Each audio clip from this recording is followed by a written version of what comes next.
You're strapped in to a live radio broadcast on Pure Rock Radio. Just about everyone and their dog has a website or uses a domain name like yourname.com. Thanks to our partnership with GoDaddy, the leader in hosting and domain name registration, we can offer all our listeners big savings on everything GoDaddy offers. Go to purerockradio.net/GoDaddy for a full list of coupon codes to save on hosting your website, registering your domain name, and much more. You can even switch to GoDaddy anytime to start saving, and our coupon codes will never expire. Every time you use one of our coupon codes, it benefits you, Pure Rock Radio, and all the shows we carry. So thanks for visiting purerockradio.net/GoDaddy today. Try coupon code POD167 to save 10% off your GoDaddy purchases today.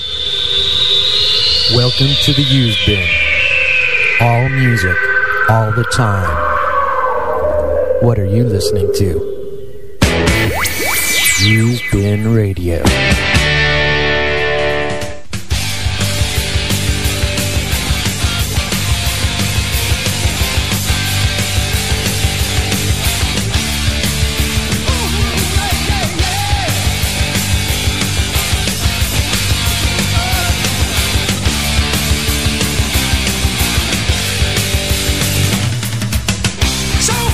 Welcome, ladies and gentlemen. It's Tuesday night, and we're so proud that you could join us in the Used Bin.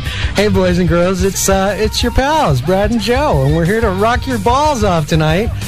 We want you to give us a call, 888-405-7440, or, Brother Man, tell the people where they could drop an email. usedbinradio@usedbin.com. Yeah, what he said. So here's the story, kids. It's Tuesday night. We want to talk about tunes. We want to know what you've been listening to.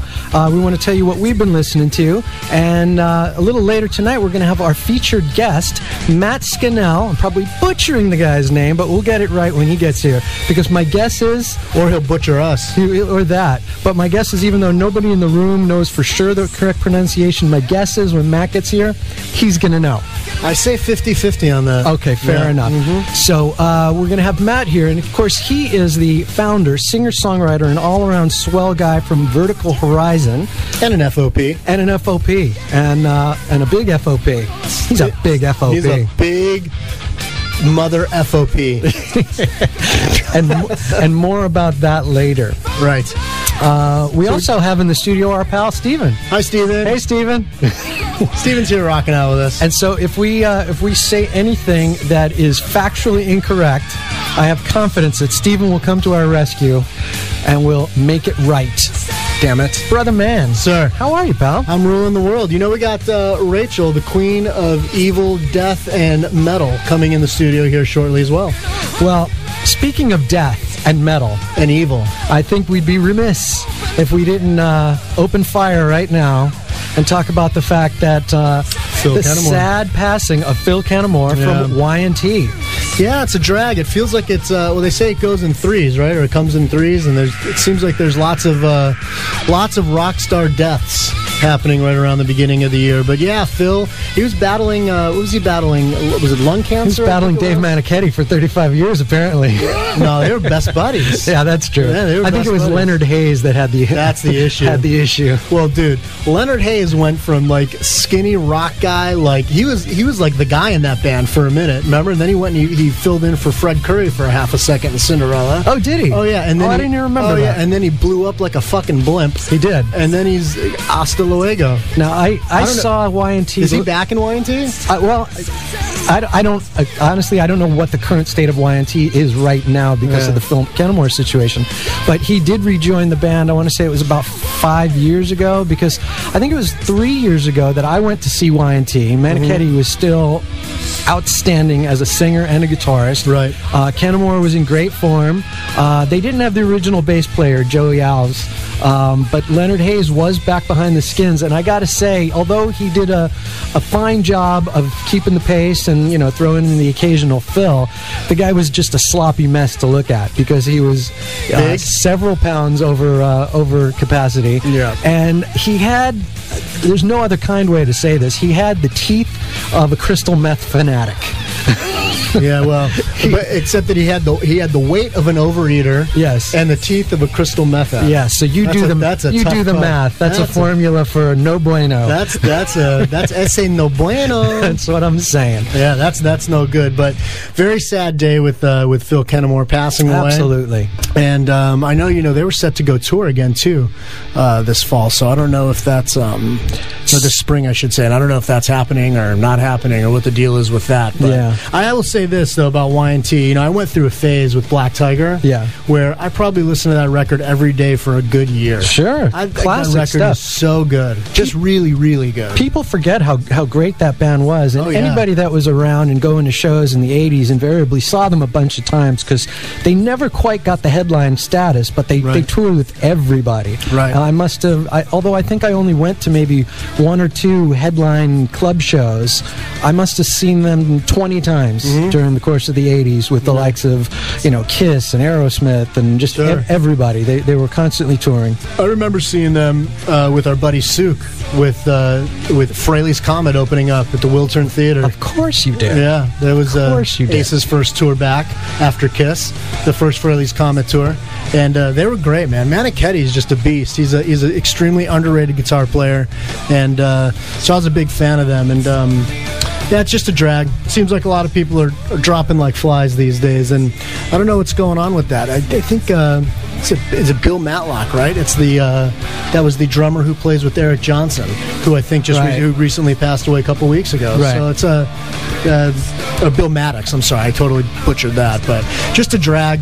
Everyone's dying. It means we're getting old, is what that means. So, or they are. There you have it. I'm feeling fine. I'll tell you the thing with Y&T, which is very, very funny. I remember as a kid, I traded a videotape I traded somebody an MTV concert of the Contagious tour. Half the listeners have no idea what a videotape is. I know they do. That's okay. Look it up on the Google. Yeah, and you'll find out what a videotape was. That's right. Don't confuse it with the 8-track tape, which you don't know anything about either, or the Betamax tape. Oh, well, but anyway, everybody knows that. Or Super VHS if you're really advanced, but we won't go there.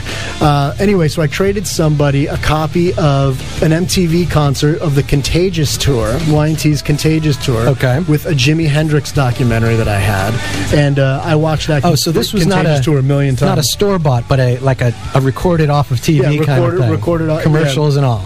Right. Yeah. Nice. Well, you had to watch commercials back then because you didn't have DVRs. That's fine. So yeah, but MTV did an hour. They had that hour-long concert series that they would do on Friday nights or whatever. Yeah. And they did Y&T's Contagious tour live from San Francisco, hometown show for the boys. Great show. Really good. So, I'm a Y&T fan. I remember seeing the Journey Escape tour from Houston on one of the Friday night concerts. Very nice. Well, didn't they put Exit Stage Left on there too? At some point they did that. Yeah. At some point they did. I remember they premiered the Genesis 3 Sides Live. Nice concert there. Actually, speaking of Genesis, I just watched Asia in Asia. Let's not forget that one. No, I would never forget that. I just watched Genesis's One in Rome this week. That's cute. I mean, it's a massive show. It was a pretty good tour. Yeah, it was a pretty good show. We enjoyed that tremendously. I think I read that because it was a free show that they did in Italy, and I think I had read that there were close to 500,000 people who they expect showed up for that. And they could all see those screens because they were massive screens. That was a big show. That was a big show. Very much so. Yeah, good fun. What else you been listening to? What have you been up to? I've been up to a lot of stuff. I want to tell you a little quick story, actually. Okay. Saturday night was a lot of fun. Right. Saturday night, I got to give you the background on this real quick. Which is all right for fighting. Yeah, but Saturday night is all right for fighting. For the last 30 years or so, there's been sort of this running joke in the family, and that is every time we're hanging out with Prog Mom and Prog Dad, Dad always seems to try to get under my skin and my brother's skin by saying that he's positive that the lyric in Another Brick in the Wall is all in all in all. I remember us talking about that last week. And we always correct and we go, no, Dad, it's all in all. No, I'm positive. It's all in all in all. So, I mean, it's been a running joke, and on some level, I'm sure he's always known what it really is. But for a bit of fun, I thought it would be cute if I took Mom and Dad out, as well as my brothers and the whole family, out to a Pink Floyd tribute night.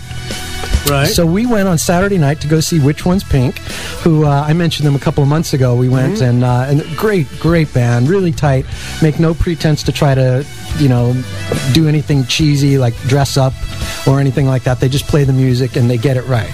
And I thought it would be really appropriate, since they had just toured The Wall, and we've been talking about it a lot over family holiday dinners and things, that it would be a good time to introduce my dad to The Wall. So took Mom and Dad to the House of Blues in Anaheim, and we had a little dinner, and then we all went inside and we watched a Jim Morrison and the Doors tribute band to get things warmed up. Who was that? Peace Frog. Oh, how were they? They were fine. No Wild Child. No Wild Child. And then Which One's Pink came on. And first of all, they did an unbelievable set, I gotta say, because they did about 2.5 hours. And to Mom and Dad's credit, they were never really bored. At least they didn't appear to be.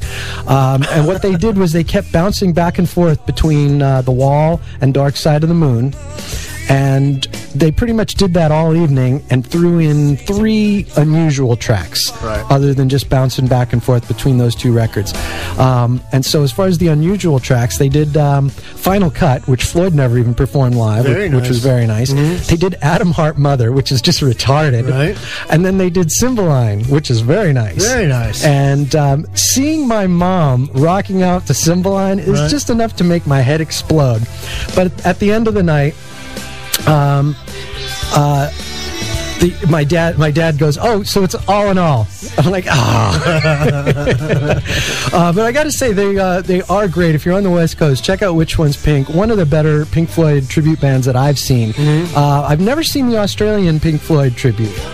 The Australian Pink Floyd show, that's supposed to be amazing. Yeah, they have like the screens and all the pageantry and everything. They play big theaters. They're not a club gig. They're a traveling big theater kind of Floyd deal. Well, to their credit, Which One's Pink was headlining the House of Blues on a Saturday night when they could have had, Queensryche or Rat or whoever else is doing the House of Blues circuit these days, and they had a Pink Floyd tribute and they filled the place. Right. It's funny. I think we got an email from William, who I'm going to get to in a minute, actually, who gave us his Dream Theater 6 Degrees of Inner Turbulence review after we talked to him about that last week. But he had mentioned going to see, not being able to see the Roger Waters tour, but being able to see the Australian Pink Floyd show. Oh, that's nice. And how great they were and all that. That's nice. Yeah. I think they're very similar to Genesis, the musical box, to the tribute band. Yeah, where I think they have a lot of the same gear that the band used and stuff like that. So I think it's very similar. And they make an attempt to put on the visual show that they much more so a real tribute band as opposed to just playing the tunes. Right. I'm looking forward to a little later hearing William's take on our suggestions, because one of the things we love to do here in the Used Bin, as you folks know, is we love to recommend tunes to you. And of course, we're always on the lookout for new tunes. We want to hear what you've been listening to. So once again, give us a call. We're at 888-405-7440 or usedbinradio@usedbin.com. And also, you can feel free, if you are so inclined, actually, which I've gotten quite a few already, but you can send us an email if you have some questions for Matt Scannell about any Vertical Horizon questions or any questions at all about F.O.P. being an F.O.P. or any of those things. Or you can always call us when he's in studio, and he'll be happy to take your call, or we'll just hang up on you. Exactly. Or it's a 50-50 shot. We'll even get you on the air, but that's the horse of a different color now. That's all I'm saying. That's the deal. But like I said, we did make some suggestions to William about Dream Theater, and I had some similar moments over the weekend that I wanted to tell you about real quick.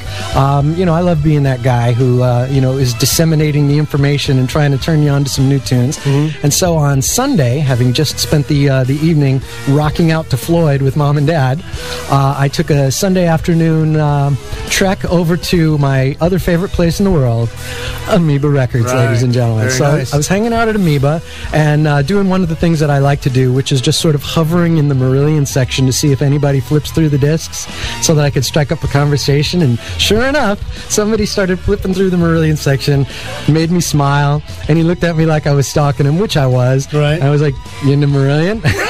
Yeah. And he goes, I just started getting into them kind of recently, actually. A friend of mine turned me on to some of their stuff. What'd you get into? Misplaced Childhood, Clutching at Straws. The Fishers. Okay, so we get into the whole conversation. I'm telling him about the conventions. By the end of the day, he's walking away with marbles and Afraid of Sunlight and feeling good about it. Nice. So I felt really good. And then he returned the favor, and he turned me on to, because we got to talking about the Faith No More show that I saw recently, and he turned me on to, I know that Mike Patton's got just a myriad of other projects besides, the Mr. Bungle catalog and all that.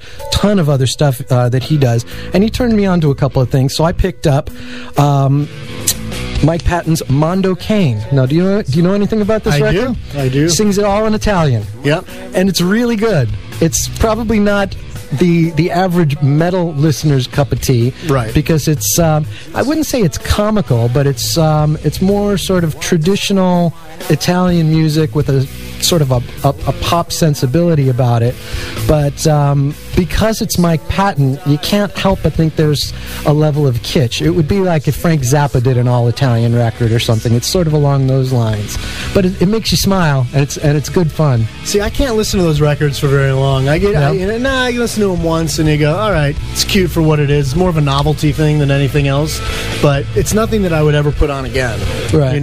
I almost feel, I'll be honest with you, Mr. Bungle is sort of like that for me. Mr. Bungle's I dare to say it's too much to take in because I can listen to Zappa all day, but Mr. Bungle to me it's just sort of like it just sort of sits there with me, and then I'm done. Yeah.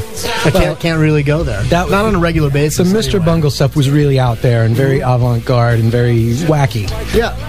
And another project that this guy turned me on to, another Mike Patton project, and again, I'm going to butcher the name here. I don't know if it's Fantomas or Fantomas or... That I don't know anything about. This is like experimental, instrumental Zappa to the extreme. And it's nuts. It's a lot to take in, and it's nuts. Some of it's really good, but it's not. There's no like repeating parts. It's just wacky for wacky's sake. But I was listening to some live stuff of this lineup, his Fantomas lineup, and the fact that they pull this stuff off live. And apparently it sounds just the way it is on the record. It's not improvisational. It's just nuts. So a lot of time must go into rehearsing this stuff because it's crazy stuff. Well, he's a wacky dude. He is indeed. Yeah, that's not all stuff I would buy. Yeah, Faith No More. That's all good. That's all good. But I'm not going with that with the other stuff. Okay. There's I need something that I can latch onto, whether it's any type of hook. And there's not, Zappa's not all about hooks and anything like that by any stretch. But musically, you can latch onto it a little bit. You know what I'm saying? True. Now, I don't think with some of that experimental stuff, I can't do that. And so it just doesn't interest me. I lose interest fairly quickly. I can always gauge if I'm interested in a record or if I'm going to continue to like a record if when I put it on and I can do something else and I find myself going all the way back and not losing my attention. Do you know what I'm saying? Like if I'm doing something, I can be listening to something on the computer and I can be doing some work and I find myself not paying attention to my work but only paying attention to the music. That's when I know it's sort of got me a little bit. And it's something like I don't know, like what you're describing, that Mike Patton project or Fantomas. Yeah, or Mr. Bungle. That just, I listen to it and it's sort of, I process it for about 2.5 minutes and that's it. It just sort of goes away. I turn off. Well, some of the Mr. Bungle, that with Primus, actually. Some of the Mr. Bungle stuff was a little more accessible. There's a record called California that you might check out, which was closer to... Did that scare you? That scared me. I'm frightened. Wow. That's how I sound in the morning. Nice. Thank you. Nice. Their California record is probably a little closer to accessible Faith No More kind of stuff. But you're right. For the most part, the Mr. Bungle stuff was... they were kind of throwing stuff at the wall to see what would stick. Right. Do you want me to, if I can find it? I don't know what the hell I did with it. Yeah. I don't know what I did with it, so forget it. What are you looking for? I'm looking for William's email, and I don't know what I did with it. Did I delete it by accident? I might have.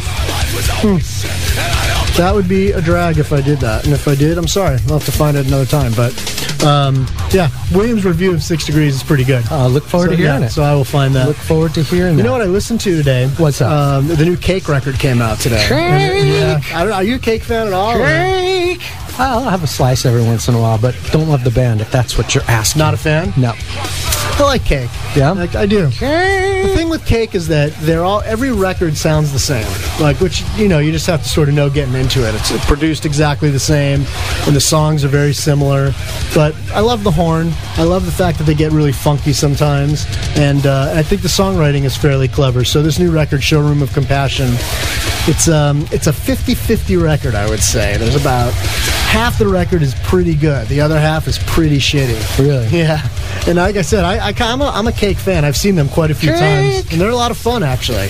They really are. A guy comes out, the big horn, and it's really good. I mean, it's definitely a different kind of show. I'm sure this is wrong, and I'm sure you'll correct me, but for some reason, I equate Cake with Sugar Ray. No. No? Not even close. No? Mm-mm. Okay, that's good. Cake is very...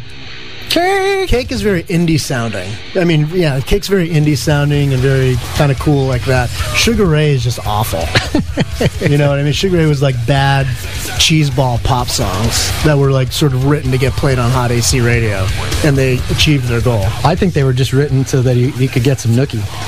No, that was Limp Bizkit. Well, that too, right? But yeah, no, he's a horrible singer too. Mark McGrath cannot sing. He's not a great game show host either, for that matter. Apparently not. Wasn't he on The Insider for a minute too? He was. Like one of those shows? He was trying to become sort of like a like a sort of like poor man's Ryan Seacrest or something for a while there. Yeah, he was doing the red carpet interviews at the MTV Awards, or the AMAs or something. You know, he's fun when he's on Howard sometimes. But I've never heard him on Howard. Oh yeah, he's in a super fan roundup, isn't he? He's very self-deprecating. Like, he gets that he's not a good singer. He understands that his songs kind of suck.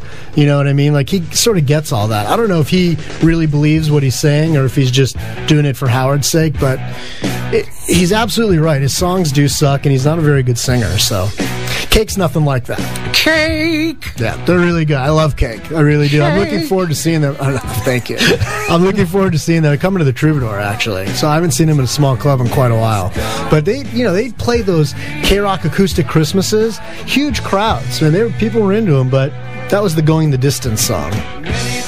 No Mas, long ways from there. So, but it's pretty good. And the Cage the Elephant record came out today, which I only heard a little bit of. So that's the one that's 50-50 for you. No, Cake is 50-50. I haven't listened to the whole Cage the Elephant record. Oh, the last Cage the Elephant record was very Arctic Monkeys-ish. Okay, like the first Arctic Monkeys record, which I really liked. It was very raw, sort of English punk rock sounding, modern punk rock sounding, but really good.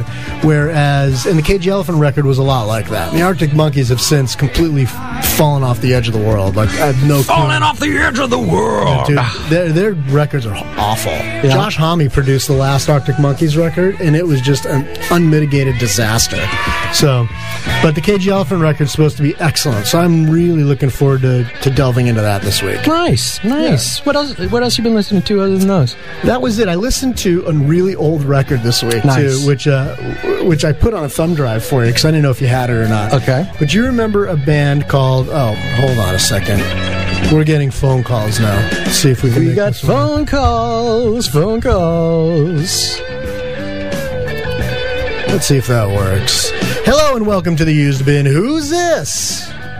It is Deanie, friend. Oh, hey Dean, I got you on the air, pal.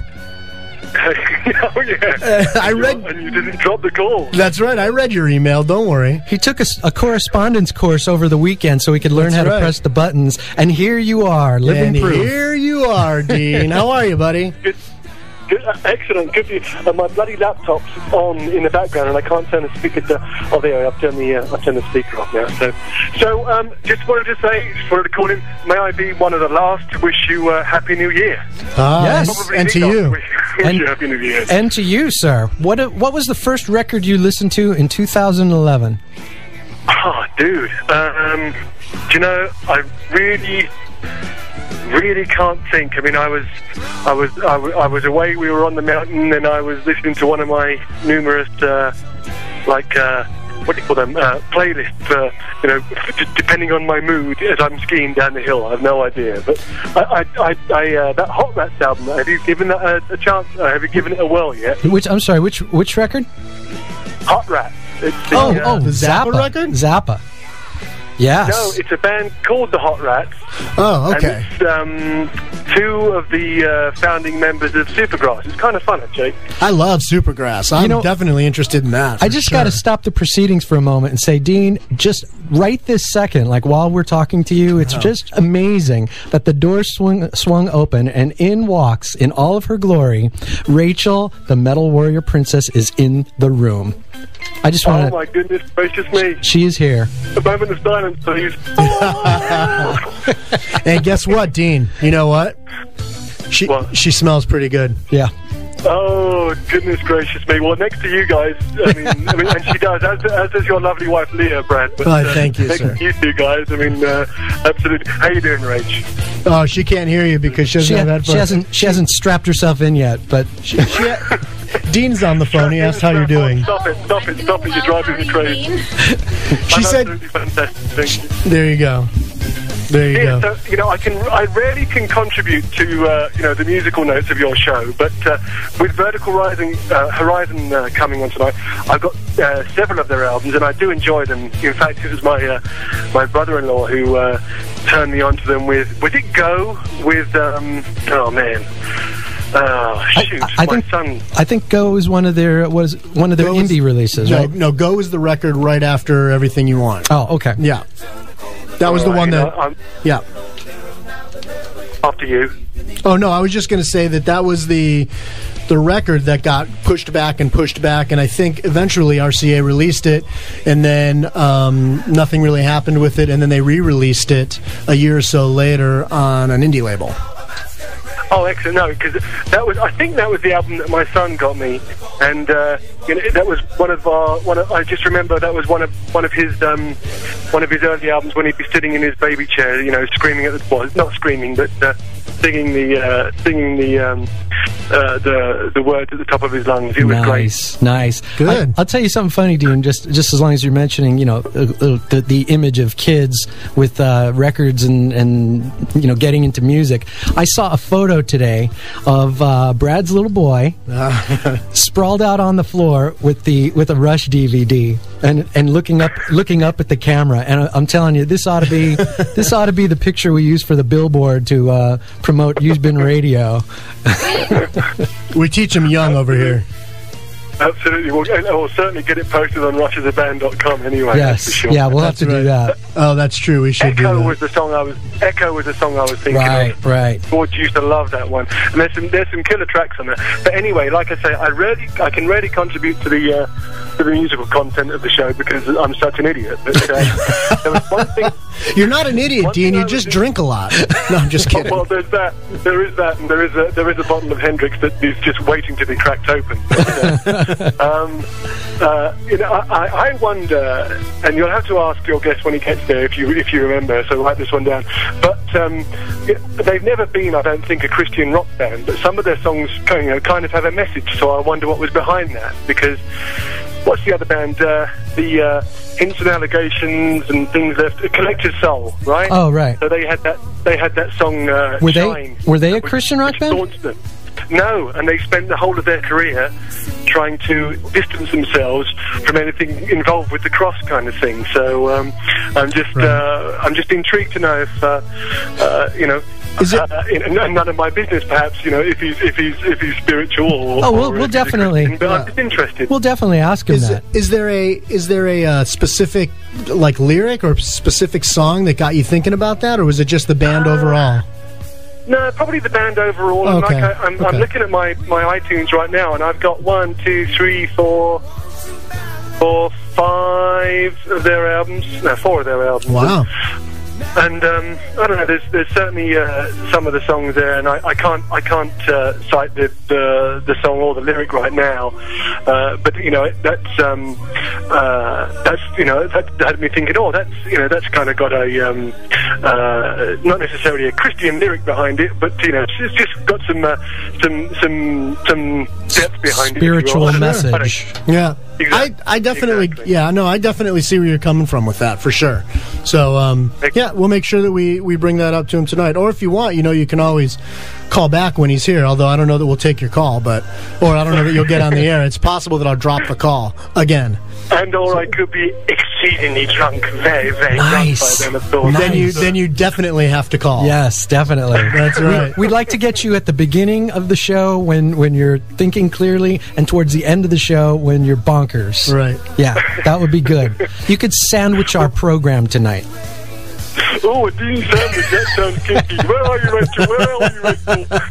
Rachel? Dean, let me ask you a quick question before we let you go. This band, the Hot Rats, you said it's a couple of the people from Supergrass. What's it like?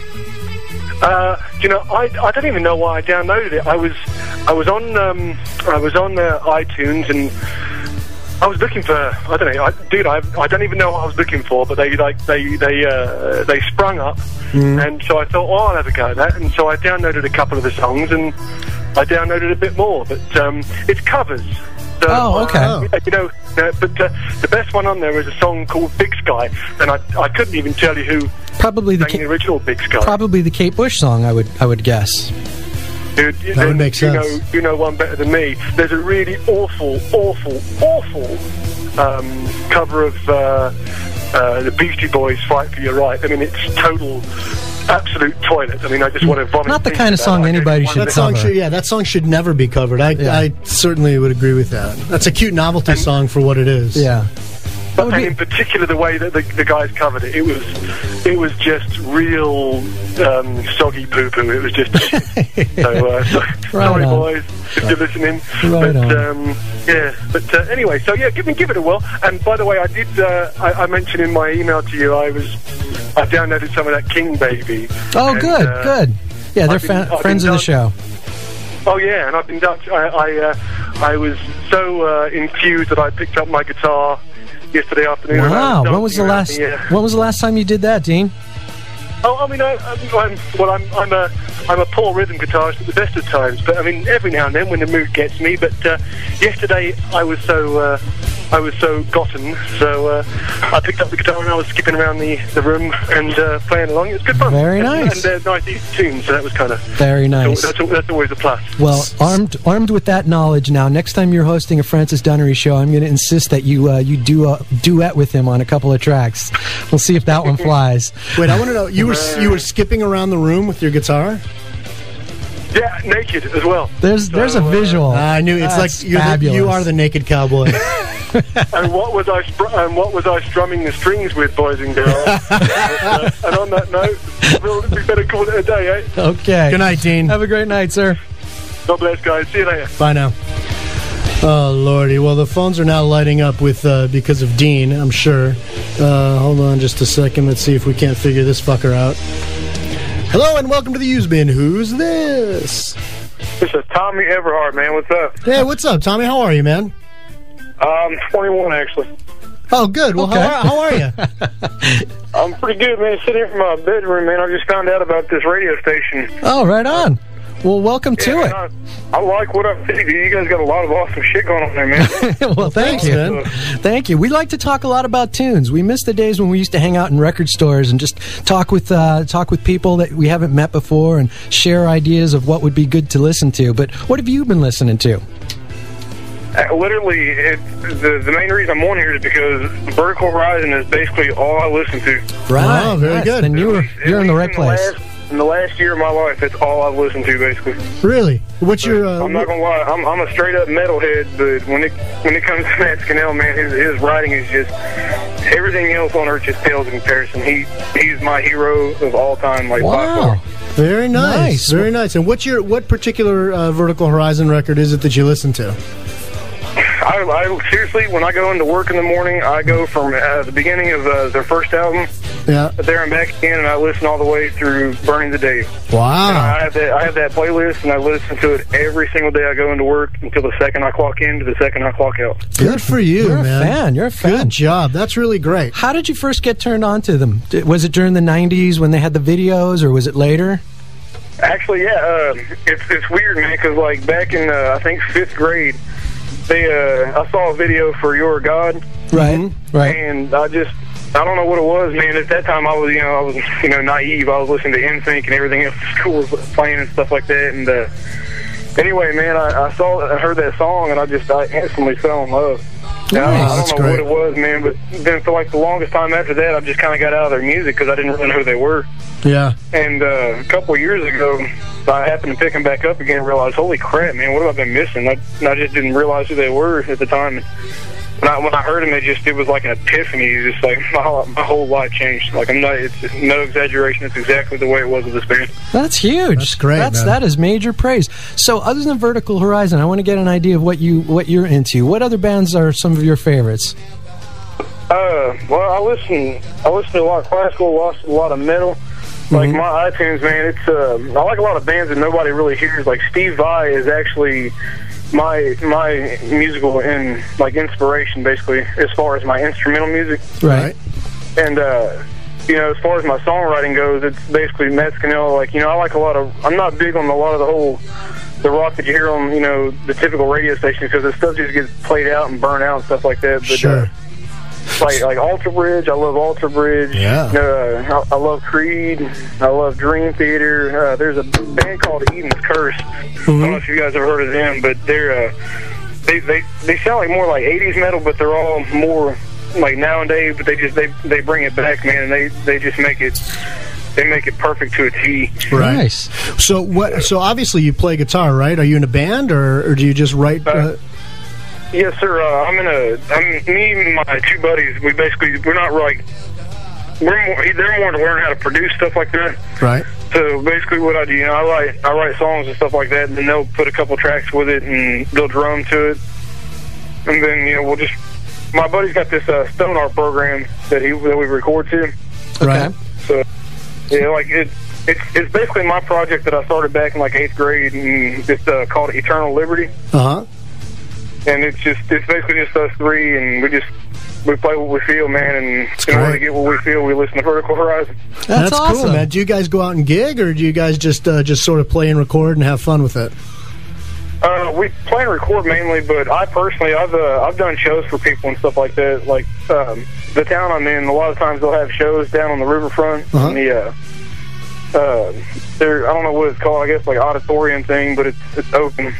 Right. Outside, and then they've got a couple of like little venues around here I played at a couple times, but it's all like acoustic stuff, just me and my guitar basically. It's great, man. Well, that's very cool. So there's nothing better than performing for people who actually give a crap about your music, yes, absolutely. You're getting something across to them. Yeah, for sure. So we're going to have Matt in here in about 20 minutes or so. So is there a specific question you want us to ask Matt for you, or? Yes, sir. I've always wanted to know what his top 3 songs that he wrote that mean the most to him, and why they mean that to him. Okay. Because every one of his songs go in such detail. Like the way he chooses to word his songs, man, they literally send chills down my back every time I hear him. That's awesome. It means more to me than if God were to call me and say, "Hey, look, man, this is God." Wow. Well, let me I'll tell you what, man. He's going to be in here in about 20 minutes or so, and the phone lines are going to be. Well, I would assume that they're going to be open. So if you want to call back and you want to talk to him and tell him yourself, man, we would love to have you back on the air. Okay. Cool. So the number. He'll be in here, like I said, in about about 20 minutes or so. So give it about a half hour. We'll chat, and then give us a call, and then you and Matt can have a little talk. Yeah, we'd love to hook that up for you. Oh man, I appreciate that. That would be a serious dream come true. Like my biggest dream is to meet that man and shake his hand, just to thank him for the music he's put on this world. Nice. You just answered my next question though, which was, have you ever gotten to see the band live? And I'm guessing that the answer is no. No, sir. I would give up air. I would stop playing music for 2 years straight just to see them live. Well, no. Don't do that. Don't do that. No. We wouldn't want you to do that. But where are you from? I live in Henderson, Kentucky. Oh, okay. It's about 2 hours north of Nashville, Evansville, Indiana. A lot of people know where that's at. Sure. It's the town. It's the town right next to that. Right. Oh, okay. Yeah, I've been to Evansville before. Sure. All right. Well, I'll tell you what, man. When he's here, you can have a chance to talk to him, and you never know. I mean, he might be in your neck of the woods sooner than you might think. Yeah, we'll have to ask him about tour dates and see if he's got anything coming up around the U.S. and specifically in Kentucky or Evansville. Yeah. Okay. All right, man. Well, we'll look forward to talking to you in a little while then. Thanks so much for checking in with us. We hope to hear from you later, and hope you become a regular listener here in the Usebin. We always have some great topics, and like we said, we always love to hear what people are listening to. So anytime you come across something, drop us an email, usebinradio@usebin.com, and let us know what's on your mind. And thanks so much. Not a problem, man. Thank you, guys. Okay. All right, take care. Take care. All right, so that's a lot of praise indeed.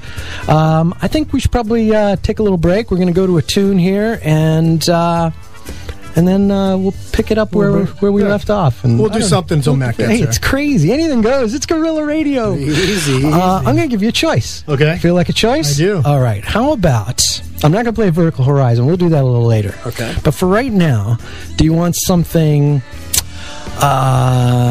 sort of old school classic rock, or something slightly more modern and poppy? I think I want something modern and poppy. All right, here you go. Okay. When was the last time you watched Bewitched?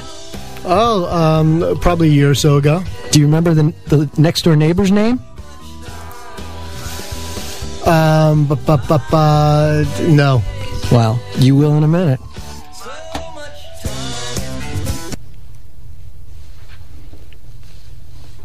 Maybe. It's okay. I'll wait, man.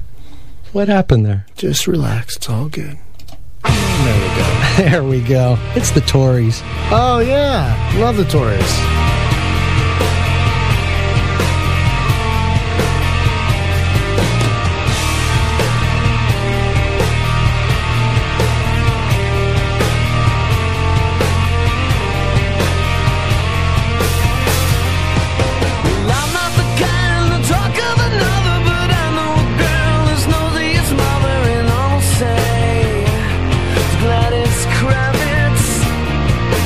She doesn't know it isn't with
Been Radio.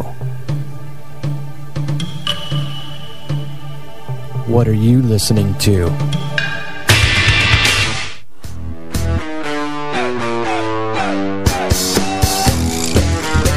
Hey, and welcome back to You've Been Radio, boys and girls. Boy, there's a lot happening. There's a lot going on in the Westwood One studios tonight. It's a big party, let me tell you. Woo. And we're glad that you're here with us. So here's the deal. Right. Here's the deal.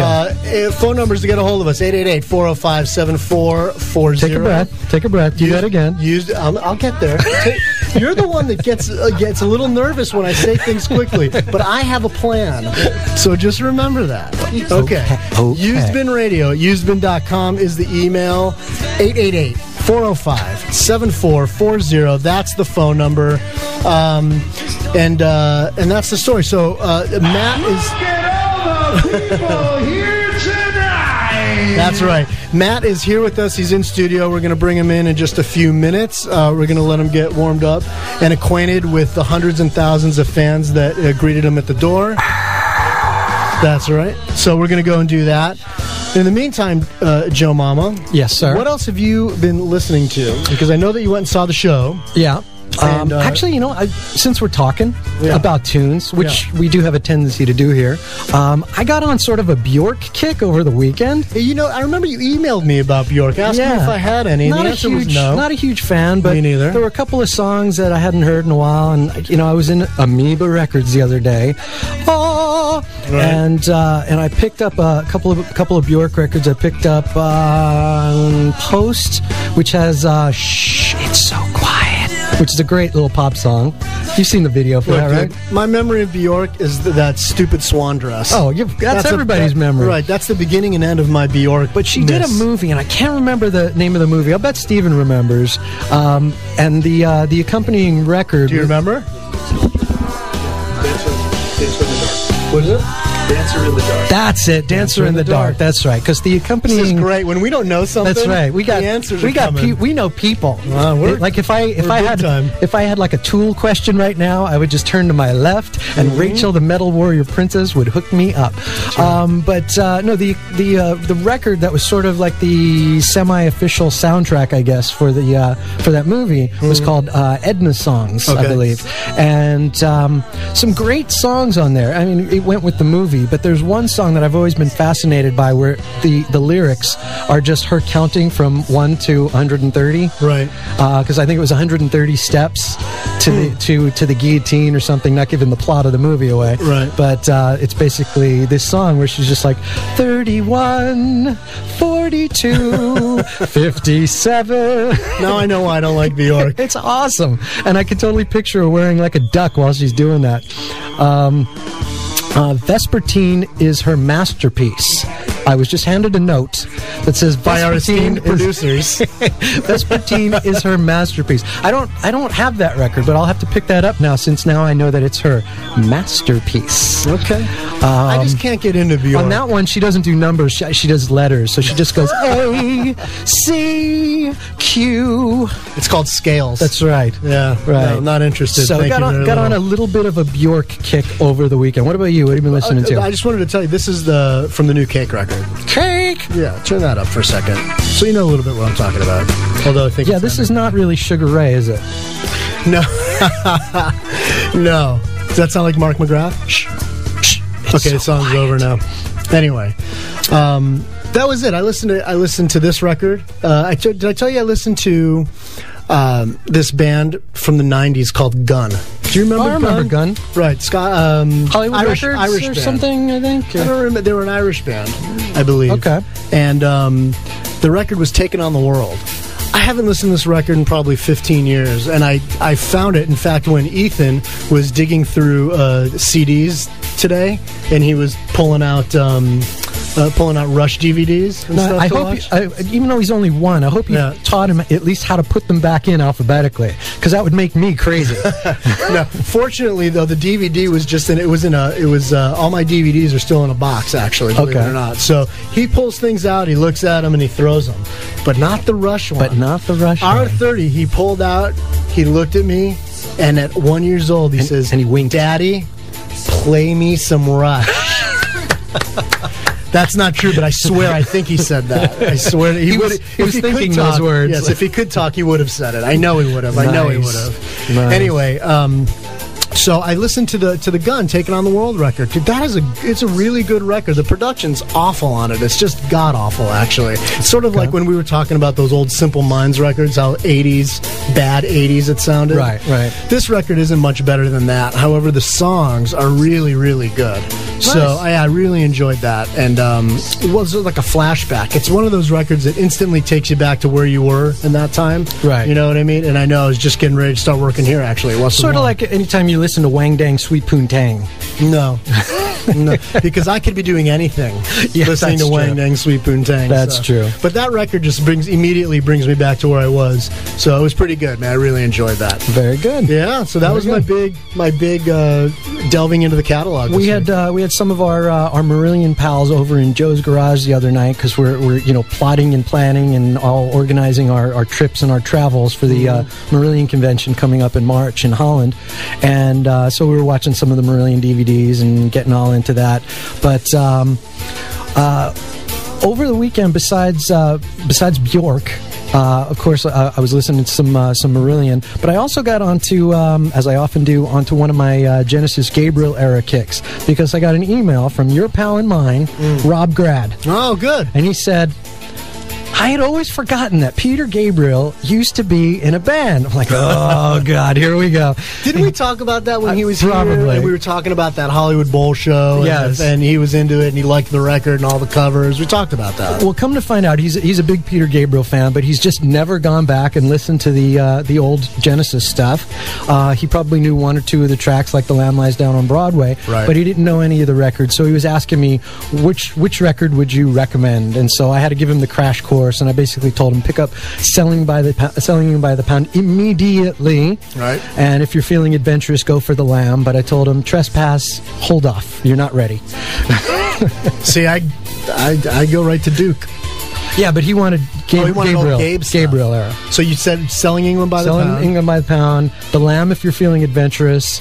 And then I told him, then you could go chronologically backwards and pick up your Foxtrot and your Nursery Crime. Save Trespass for later because that's not going to be a selling point for you, but it does have some classic stuff on it. If I'll tell you this, knowing Rob, like I know Rob, and if you're listening, I owe you a phone call and I apologize. And a friendly and a reach around? No, friendlies and reach arounds. Okay. Rob and I are so far past reach arounds, believe me. I lived with that dude for a long time, dude. Enough said there. Reach arounds are way in the past, believe me.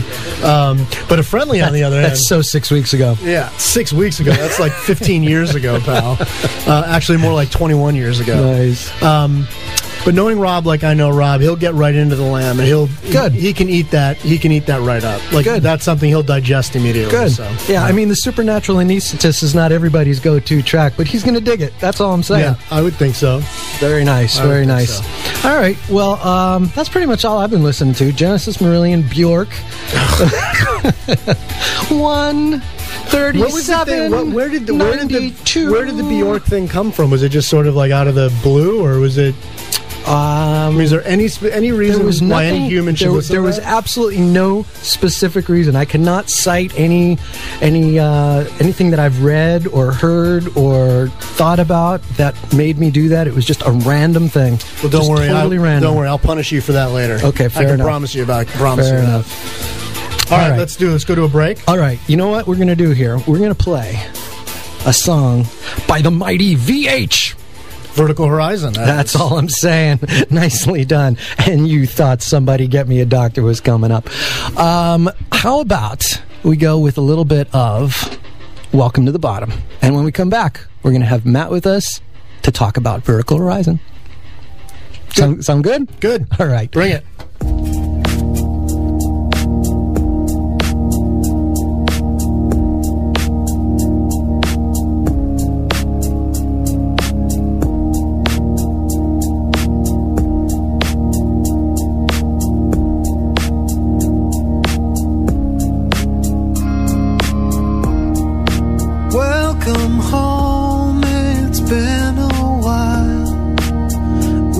Expecting you. You try to deny your family. Oh, but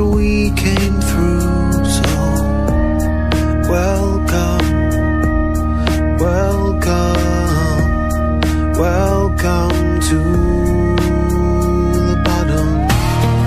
The water's gone and the grain is bad. It's not exactly where you wanna be, but we're the only true friends you've ever had.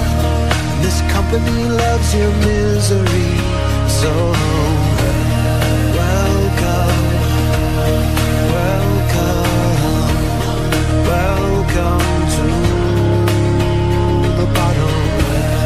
Welcome, welcome, welcome to the bottom. Welcome to the moment, to the highlight of your life. Welcome to the horror, and there's nowhere you can hide. Welcome to the bottom.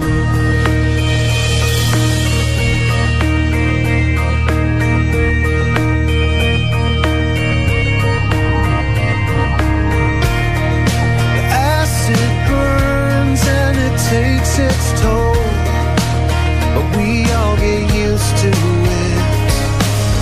There's no give and take, it's just push and pull, and it only hurts for a bit. So welcome, welcome, welcome to the bottom. Welcome, welcome, welcome to the bottom. Welcome to the moment, to the highlight of your life. Welcome to the horror, and there's nowhere you can hide. Welcome to the bottom.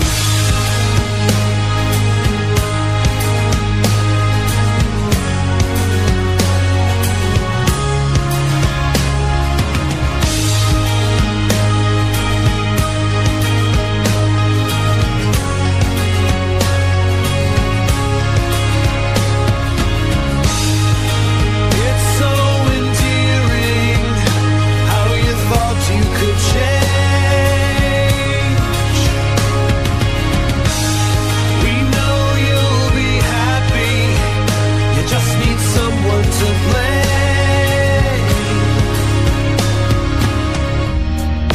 Welcome back, we're glad to know your place.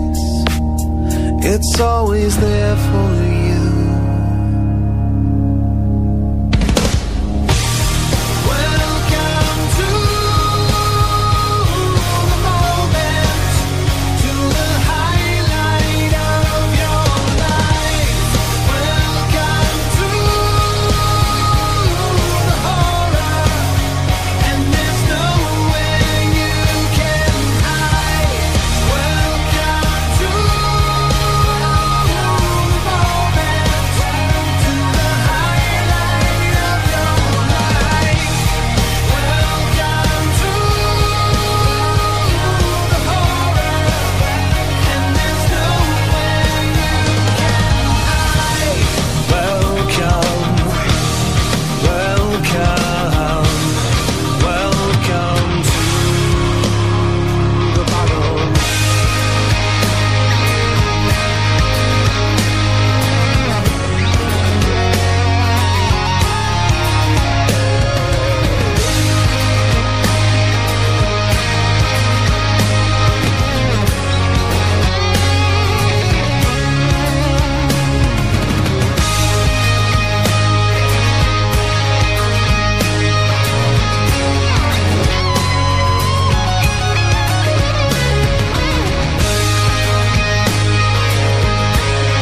Hello, I'm Phil Collins, and this has to be the silliest show that I've ever heard.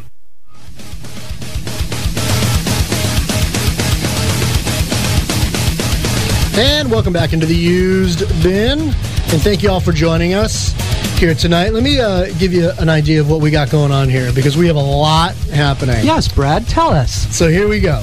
So in the studio tonight we have Rachel, the queen of death metal and evil incarnate, and the Metal Warrior Princess. She's here doing the news tonight, hanging out with us. We've got Stephen Humphreys, rock and roll writer god, and Queen An encyclopedia. Yes, king of the facts, and we have Matt Scannell, who Scannell. No, I'm going to keep butchering it. Scannell. So we have Matt Scannell. Just kidding. Matt Scannell in studio with us with his guitar. Hello. Hanging out with us. Matt, how are you, man? I'm doing great, man. I'm really glad to be here. This is a lot of fun. And we are happy that you're here. Thanks for mispronouncing my name. Oh, dude, we've been doing it. We've been doing it all night. No, I'm proud of you. You got it. I'll get back to you somehow. Don't worry about it, Brad. We talked about this earlier, that we were going to get into a fight, didn't we? Yeah, didn't we talk about we were going to stage this fight a little bit earlier? No, there's none of these knobs are going to be remaining like in the correct positions. If there's a ruckus, you know what it is. It's Matt trying to beat me up. This is a full-on ruckus. I said Joe would be Joe's the mellow one of us, so Joe will kind of referee this whole thing. He's Sweden or Switzerland. Right, and he's Switzerland, and this will be the shortest interview in the history of mankind. All right, see you guys later. And there you have it. Nice. Matt, before we even get started, one of the things we always like to ask people here is, what have you been listening to lately, other than Vertical Horizon or your stuff? Mostly I just listen to my own stuff because it's so awesome. Well, we know of one guy in Kentucky who can totally agree with that statement. Sweet. Now, I love Elbow. I think they're a great band. Wow, they've been coming up a lot lately, Elbow. They're amazing. My friend Stephen Humphreys just sent me a link the other day to a new tune of theirs, which is just beautiful. Yeah. I just got the Frost records. Oh, yeah. It's funny. I just played some Frost earlier tonight. Cool. Love Frost. Yeah, I'm sort of diving in there and getting to know it. What else do I love? That's good prog. It is. Frost is good prog. I like it. I mean, of course, Porcupine Tree. I think they're a great band. Man, it's hard for me because I love Fever Ray. That's probably my favorite record that I got last year. Was the Fever Ray record. So I mean, it's a pretty broad range for me. Let me ask you: do you listen to records based on your mood, or like when you're driving? Is it just like, man, I've just been dying to listen to, whatever, Porcupine Tree or Ozzy, or is it based on how you're feeling? Yeah, well, every morning I when I'm home, I go for a hike through the hills and near where I live, and that's pretty much my only time of the day to really listen to music. Just purely for the pleasure of it. Very often I'm actually working on something. Right. So for me, I just, whatever my, finger lands on in the wheel that feels good. Like I was on a Pink Floyd kick, like insane on Pink Floyd for a little while. Right. So yeah, I usually hear something in my head in the morning and I go, I want to listen to that record today. Okay. On random, or do you listen to full records? No, I try to listen to the full records. Yeah. I'm with you. I mean, it depends if it's like, really crazy complicated, like a King Crimson record or something. I have to take little pieces, or there are all kinds of bands that I sometimes have to break away from and get back to like a simple G chord. Right. Well, bands like King Crimson, that's a mood record. But you sort of have to be in the mood if you're going to listen to Crimson. Yeah, I agree totally. Pop records are, Pop records are good for hikes. Yeah, I guess so. Yeah, it's funny. Sometimes I'll listen to Brian Eno. It doesn't really. For me, it's not really about getting psyched up or approaching the day in a certain way. It's more about what my brain needs to hear. It's almost like food. Sometimes you're in the mood for Indian and you can't really explain why, but your body needs it. So yeah, sometimes it. Does your body really need Indian food? Yeah, it does. Wow, totally, dude. You don't know the joy of a good vindaloo? Yeah. Dude, my toilet needs Indian food. Oh, man. Come on, are you kidding me? But isn't that a bit one-dimensional of you? Yeah. Totally. Absolutely it is. 100%. Okay, well, choose a type of cuisine that you crave, whatever it may be. What is it? Pizza. Okay, there you go. I want you to have a pizza when you want a pizza. You know what I mean? Latkes. Okay. I need potato latkes. Okay, I want that for you, man. I need potato latkes. Can we have them Does delivered? that make me two-dimensional? Because I like Italian and Jewish food? How's that? Are you seeing the layers now? I love the layers, man. I'm an onion. You got to peel me away, pal. But you got to work at it. Sweet, dude. That's great. So you're into prog, you're into the pop. Your writing style incorporates a lot of different genres. What were some of your influences growing up? Well, my favorite band of all time is Rush. Who? Yeah, they are. They're my favorite band. Yeah. And so few of us in here agree. Yeah, I grew up in Worcester, Massachusetts, and it was sort of a blue collar town. It was like the little town that could, and everybody was trying to do better. And Rush was a band that really spoke to us. And so they've always been a sort of a cornerstone for me musically. Of course, I can't really sing too much like Geddy, so I listened to a lot of James Taylor, and that kind of like helped me with my sort of tone. Right. And so it's a bit of a fusion of all kinds of different styles of music. But I think Rush was huge, Simon & Garfunkel was huge, the Beatles were huge, Led Zeppelin. But I also loved, I love Brian Eno's music. I love pop music. The Cars. I love the Cars. Yeah, me too. Yeah. So it kind of, if it's good, I think I'll probably like it. Huh. If it's bad, I probably won't. What's bad? That's a tougher question than what you like. Well, I don't think Bjork is bad, for example. 39. Like, she has a song called... It's going to be a really short interview. She has a song called Yoga, Joga, on... what is it? No, I don't think it's on Post. Yeah, Homogenic.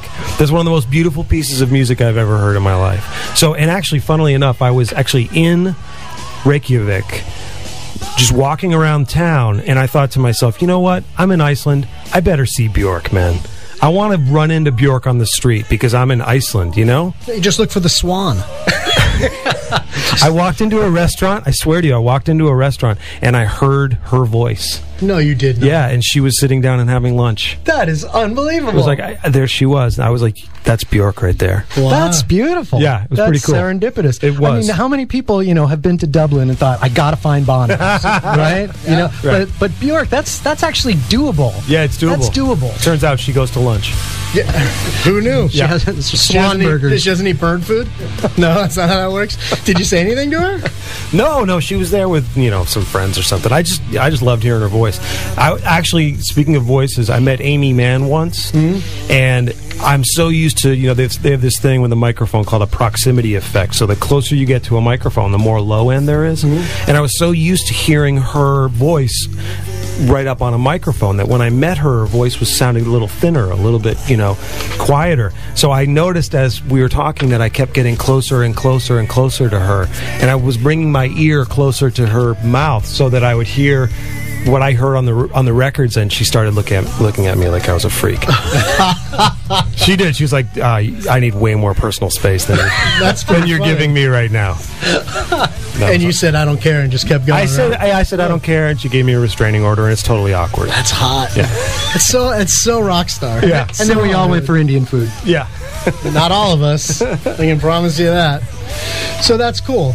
So you had mentioned in that list of some favorites, Simon and Garfunkel. Yeah. Now, it is my understanding that you and the co-founder of Vertical Horizon actually started out sort of doing covers of Simon and Garfunkel. Well, we did covers. We met at Georgetown University, and we just played cover tunes every weekend. And so it was kind of like two guys with acoustic guitars, where are you going to wind up? So we did. We went through the list of the the usual suspects, and certainly Simon and Garfunkel was on there. But we also tried to change it up a little bit, because I come from I guess more of a rock place, and so we would try to bring more rock stuff into it. But yeah, Simon and Garfunkel, I saw the show 4 or 5 years ago. Right. Breathtaking. They were just unbelievable. I mean, that catalog is stunning. I couldn't agree more. Yeah. They're amazing. Yeah, one of my favorites. Funny, on my birthday, Joe ambushed me on my birthday, and my parents called in. And we were talking about some of the things I grew up listening to, like real early, like 7, 8, 9. And that was always on in the car. It was Simon and Garfunkel, Neil Diamond, James Taylor. And the Jesus Christ Superstar soundtrack. That was when I was a little older. But I love that soundtrack. Is that wrong? No, it's great, dude.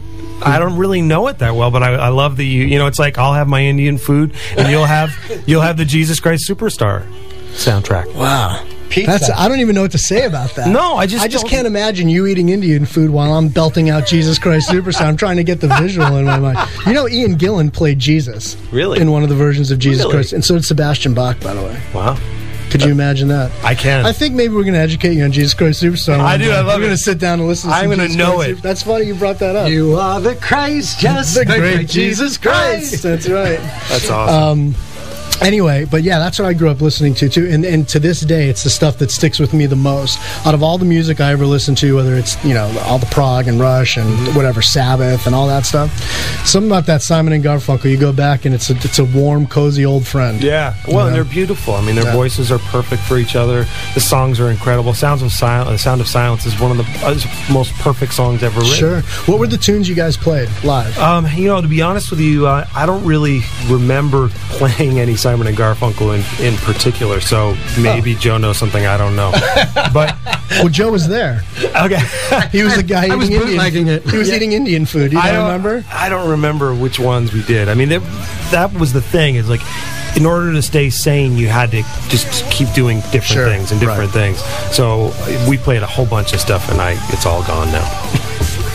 Well, so at some point you and Keith though start writing originals, and was the name Vertical Horizon like on your lips immediately, or how did that come about, and at what point did it become a full on band? Well, you know, the naming a band is the worst experience that anyone could ever have, especially if you're a progressive rock band and you start coming up with Spock's Beard and Porcupine Tree and Presto Ballet and the Pineapple Thief. Wow. I mean, what is wrong with prog bands? Let's talk about that for a second before we because that's a good topic. Why do prog bands have such shitty names? Well, I would like to say for the record that I think Neil Morse is a complete and utter genius, and I love his voice, and whenever I hear his voice I go like talk about warm and fuzzy. I get all warm and fuzzy. I just love the sound of his voice. But I'm with you on the name of the band. Like maybe we could have thought of something else, right? You know, I think it's because of all the good monosyllabic prog names were taken back in the day of, you know, Yes, Rush, you know, maybe Genesis, so that's two. But no, but I think I know what you mean. But prog bands, just in general, like even, you know, one of our favorites that we talk about a lot, Dream Theater. I mean, that's just awful. That's not right. You know what? It's funny. It's really not good. I actually don't mind that name. It's funny. I know I'm not supposed to like that name because I do think you're right, but I kind of like that name. And like Symphony X, I like that name. I don't know. But when you hear those names, when you hear Dream Theater, Symphony X, it's progressive. Osric Tentacles. Right. Oh, man. You know it's progressive rock. Yeah, that's a good point. Like, there's no question what kind of music they're playing. Versus something like Frost, which could be anything. Things. Yeah, that's a good point. Yeah. Or Vertical Horizon. It doesn't. Our prog opus will be the next record. There you go. Very nice. Yeah. You know what, too? I remember when Soundgarden came out, I remember thinking, what a stupid name that is. Oh, really? Pearl Jam. What the fuck is Pearl Jam? Do you know what I mean? Like, none of that made any... I wish they'd kept Mookie Blaylock. Like, I was down with that, but, you know what I mean? I was into that. Yeah. But after a while, you know, those bands are so good, and same thing obviously goes with some of these progressive bands that you just sort of get over the name. But I just want them to be more creative. But you know what? It has to be said, when you're in that room and you're going, okay, we're going to name this band, you realize that you are doomed. I mean, no matter what you do, it's a horrible feeling. I mean, you know, I'm poking fun at Spock's Beard, but you know what? Like, God bless them. They said, we're going to name our band Spock's Beard, and we're sticking with it. You know, good for them. You know, I mean, we came up with the name. I don't know how we came up with the name. Is it the best name in the world? I don't think it is, but it's the music. You know, it's more about the music. If you like the music, then you like the name of the band. You know. Yeah, it doesn't sound like that's a winning proposition any way you go. No, it's not. And like the second you choose one, you start second guessing. Of course, right. And then when you finally pick one, it is what it is, and you're stuck. And most people choose a band name that's already been taken. Right. You know, so that's another problem. This has nothing to do with anything, but I just thought I'd throw some trivia at you. Here we go. When Warrant was putting together the Cherry Pie album, do you know the original working title for that record? for Cherry Pie. Yeah, before the song was even written, they had Tom's Cabin. No. Oh, I'm wrong. Yep. The Janie Lane had envisioned the album cover was going to be basically a vagina, and they were going to call the album "Vertical Smile." Wow.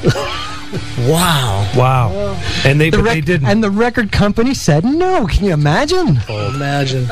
Remember the Black Crowes Amorica album? Remember that album cover with the pubic hair coming out of the American flag underpants? Yeah. That was hot. That was pretty hot. Virgin Killer. Virgin Killer.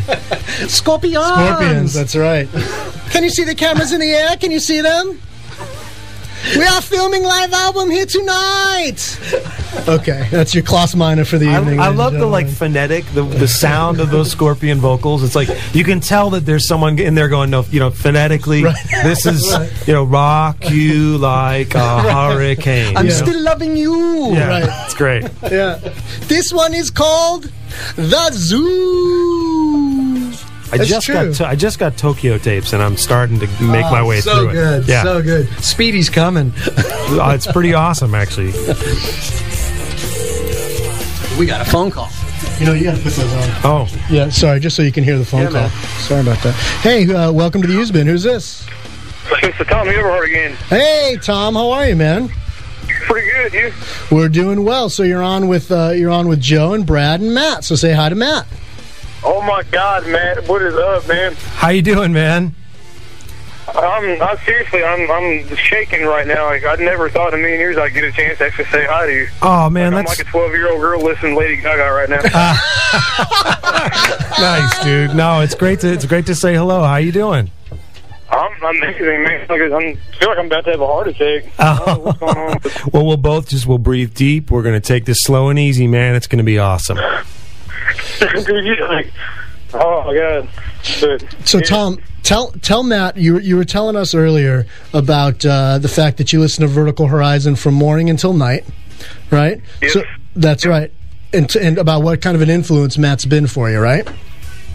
All right, man. Like, what it is, dude, I work at a pizza place here. I thought it was funny you mentioned pizza earlier. I was like, dude, I work there. Nice. But, anyway, send some my way. I go into work every morning, man, and I got every one of your albums on a playlist. I listen to it from the beginning of There and Back Again to the end of Burning the Days, and it's just, I have it repeat every day when I'm at work. I don't listen to anything else while I'm at work. Wow.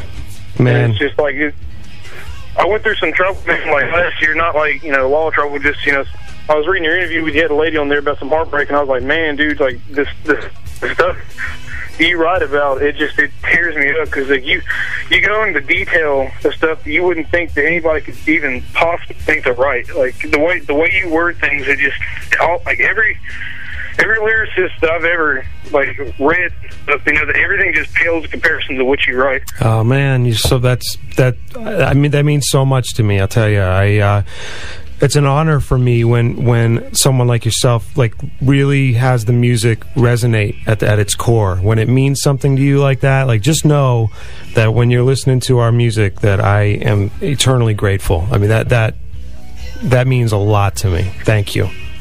And honestly, the feeling of that is mutual, man, because I can't thank you enough for putting out such beautiful music. Oh, cool. It's like I told them guys earlier, man. I'd rather listen to you talk, or sing than I would God be like, hey, man, what's up, I swear to you, I promise. Oh, man. Well, it's amazing to me because, music can mean so much to us on so many different levels. And, I'll sit in a room and I'll write a song and just try to have it deal with some demons or whatever it is that I'm trying to put to rest or process or something, and then the song goes out there and it's out there in the world, and everybody else can listen to it and have it mean whatever they want it to mean. So for you to feel that way about it, it means a heck of a lot. I think that it's important in life to be able to say when something means something to you, so I appreciate you taking the time to do that. Thank you. Not a problem, man. I was going to say, Tom, when we spoke to you earlier, I know that you had mentioned also that you've never had the opportunity to see Vertical Horizon live, and I know Matt's got some upcoming dates, and maybe he can let you know right now. Anything in the Kentucky or Indiana area? It's funny. I don't think we have anything in Kentucky coming up, although we were trying to make some stuff happen. You know what? On our website, verticalhorizon.com, we keep our dates really current. And, man, I'd love to play. What town do you live in, Tom? I live in Henderson, Kentucky. It's the town right next to Evansville. Oh, okay. Evansville, Indiana. Yep. A lot of people know where that's at. Yeah. I think we've played there before. Man, I'd love to play there, and maybe you could bring some pizza. All right, then I'm in. Sweet, Brad's coming. My dream come true would be to meet you and shake your hand. Like, that is my, like, you have no idea, dude. Like, that's just my dream. Cool, man. Well, I hope to see you somewhere down the road, man. I really do. I'd love to say hello. Matt, I had a question for you, though, too. Yeah. As far as every song like you wrote on your records, like, could you answer my question as to what would be like the most meaning to you? Which one means the most to you? I mean, I know you probably couldn't single out a single one, but could you tell me one that just really, really gets to you, and one that really came from deep down? Why that is? You know, I wrote a song on Go. There's a record we did called Go, and I wrote a song called Underwater. That for me is one of my favorite one off that album. Oh, really? Thank you, man. Yeah. Thank you. I'd say that's one of those songs that I just needed to write. I didn't have any other considerations. It wasn't about radio. It wasn't about, being popular or anything like that. It was just a song I had to get out of my system. And so I think that song in some ways was the touchstone from which Burning the Days kind of came forth. By really focusing on what I wanted to say artistically, it really encouraged me to do that with the entire Burning the Days record. That one song? Yeah, it sort of started me to it gave me the confidence to say, you know what, I'm just going to follow that muse, whatever that is. All right, Tom. Hey, man, thanks for the call, man. We appreciate it. It's a real pleasure to say hi, Tom. Thank you so much, man. You stay safe out there. Thank you. All right, Tom. Bye-bye. Well, there you go. What a sweetheart. Yeah, man. There's Vertical Horizon fans everywhere. Tom rocks, man. Tom does rock. And he makes pizza. So, like, what could be better? Indian food. No, man, screw it. I'm all about pizza now. That's right. Hey, I just want to remind everyone, if you're in the LA area, because we haven't really talked about this tonight, but you guys are playing at the Key Club in Hollywood on January 25th. Yeah, it's we haven't played LA in so long, and it's just going to be fun. And we're just going to have a blast and play the Key Club. It's great. I'm really, really looking forward to it. Right. Yeah, we would too, except it's on a Tuesday night, so I want to thank you for that. Yeah, well, because we actually have a radio show we do on Tuesday nights. Yeah. We actually chose that on purpose because we knew that you guys wouldn't be able to make it. Yeah, well, don't worry. We'll be the ones at the end of the night. Oh, could have been at that show. Would have been great. No, instead, we're playing, Black Sabbath and talking about Rush. That's us. Hey, what are we going to do? That sounds like a good evening right there, actually. Are you in? Yeah. Want to switch places? I'm going to blow my show off just to come out here and geek out on Sabbath with you guys. I'll tell you what, we'll switch places. Okay. I'll get up there and I'll play nice, dude. Yeah, that'll be pretty good. Yeah, I'll play the spoons. I used to play the spoons when I was a kid. Cool. It's pretty good. What are your, just out of curiosity, when you're, now you have a super wealth of material to play. How are you picking the sets? Are they leaning heavy on like everything you want, or is it a lot of Burning the Days, or where do you go from that? From my perspective, I've been lucky enough to have some really popular songs, so I want to play those every time we play. Sure. I'm grateful to those songs and what they've done for our band, and I'm grateful to the people who come see us play who want to hear them. So yeah, we'll always play Everything You Want. We'll play Best I Ever Had, and You're a God probably. But it's also important about moving forward. And I think Burning the Days for me being the most recent record of songs that I've written, I always want to be growing and moving forward. I think there's a real danger when you've had some success with a certain album of just stagnating and sort of almost freezing time.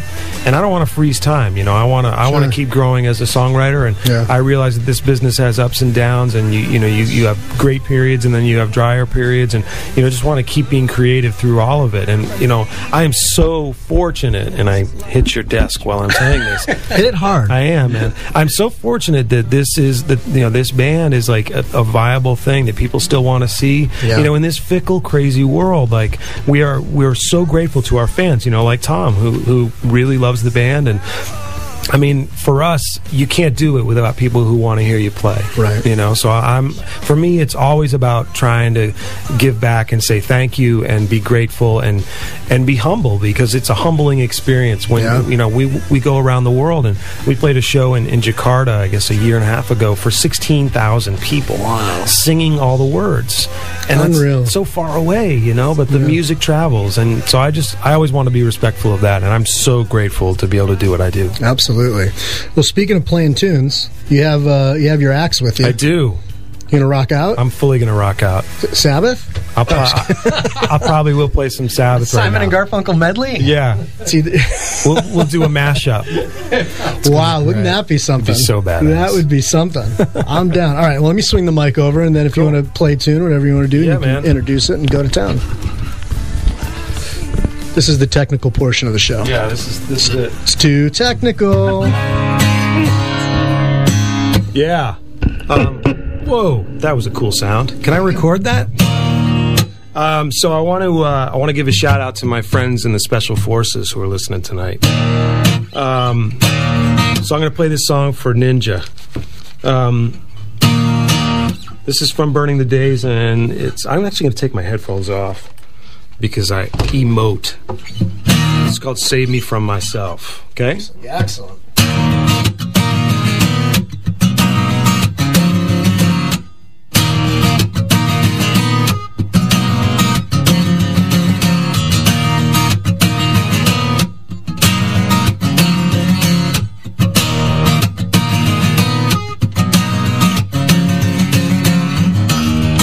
The clouds are rolling in, who will watch them?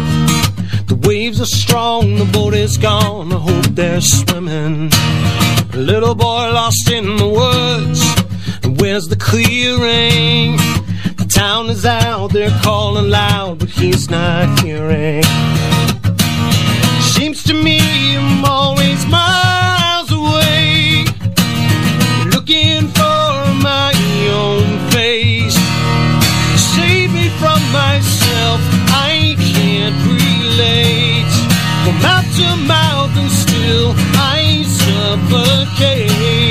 There's nothing left inside for me to break. Save me from myself.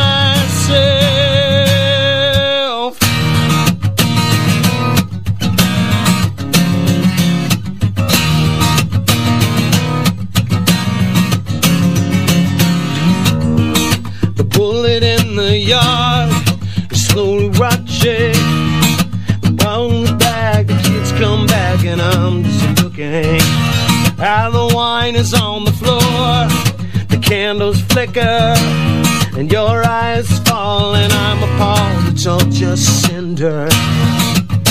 Yeah, it seems to me we're always miles apart, trying to find another place to start. Save me from myself, I can't relate.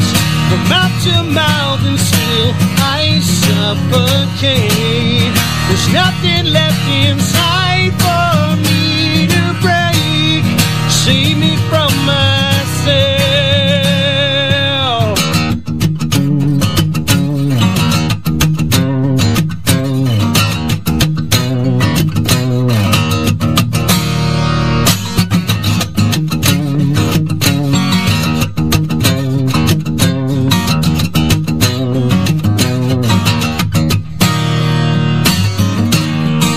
Sailors never left, they knew the weather.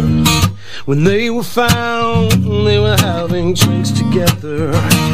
They found the little boy, he was in the grocery. Happy endings all around, still they haunt me. Save me from myself, I can't relate. From mouth to mouth and still I suffocate. There's nothing left inside for me to break. Save me from myself.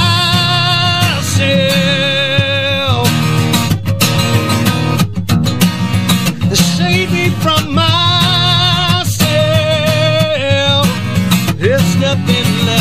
inside me. There's nothing left.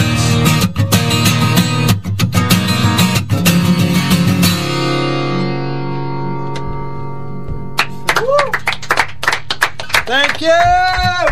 Thank you very much! Thank you! That's pretty great, man. Thank you very much, man. Yeah.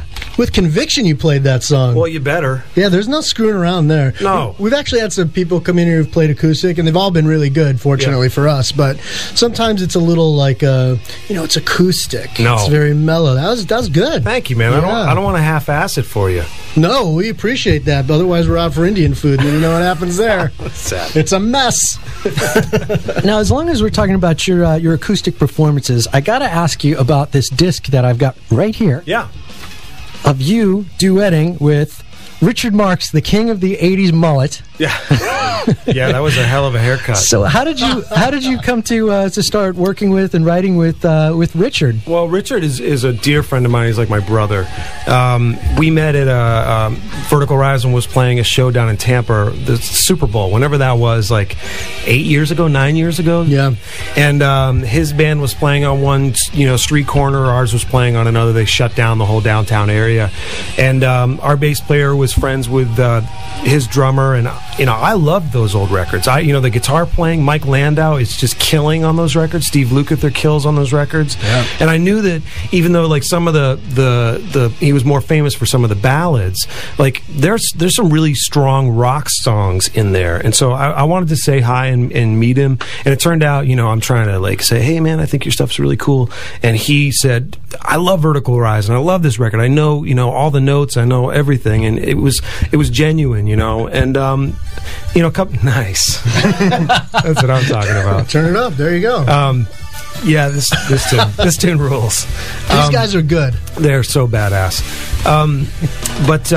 So we really just became friendly over the ensuing years, and writing songs with somebody is very different from being friends. Like you may write great songs with people that you don't even really like very much, and you may be great friends but not have any musical chemistry whatsoever.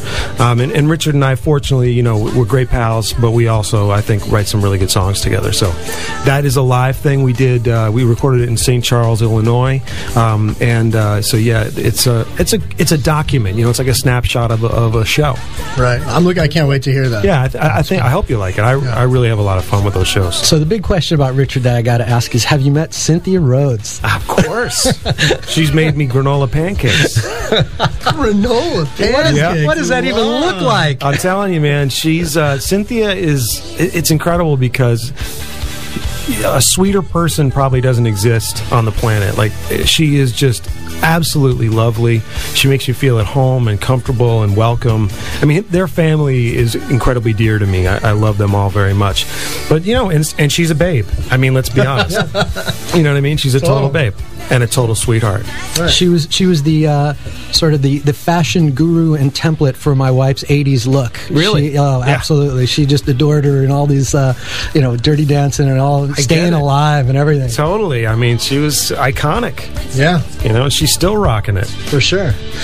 Well, I have to ask you. Well, first of all, I got. I'm telling you, I'm getting more emails with questions and stuff for you. But I just got a great email from Hermie who said he's totally air drumming Neil's drum part to save me from myself. Nice. That sounds really good. Nice. Thank you, man. Yeah, that was an incredible experience for me. Obviously, being a huge Rush fan.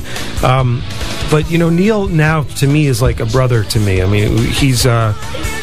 I love him, You're an F.O.P. That's funny. You are an F.O.P. I have to explain this because I looked on your site and I didn't understand what that meant.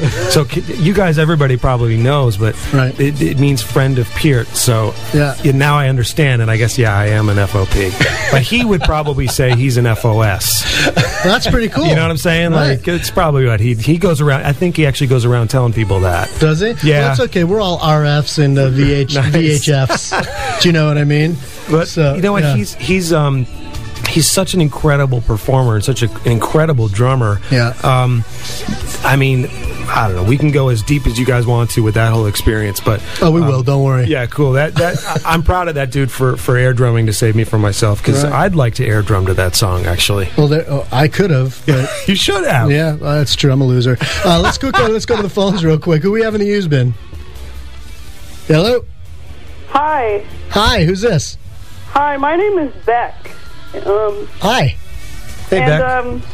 Hi, Matt. How are you? I almost went to the St. Charles show I almost went to that show. I wanted to go so badly. I was looking up transportation, but I didn't get to go, and it turns out you were recording a live record. So when...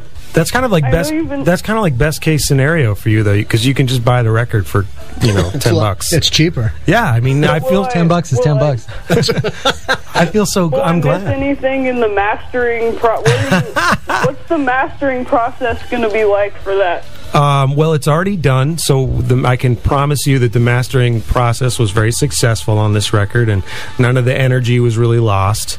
It was a great show. We had a good time. Have you been to that theater before? No. Okay, it's actually a sweet place. It's a good place to play a show. But you should come out and see us. Why did you guys pick that venue? Why? Why did we choose that venue? It was just it's a beautiful old theater, and we actually we were close enough to Chicago, which is where Richard lives, that we were able to use our engineer and our Pro Tools rig and all that stuff. So it was it was a little bit of a matter of convenience for us. So there you go, Beck. So that record will be out soon, and you will be there without actually being there. Yeah. It's available for us at our live shows now, and we'll be getting it up on the websites here shortly.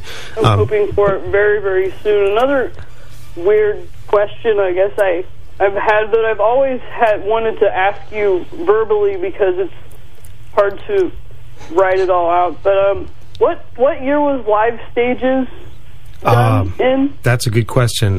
Maybe 95.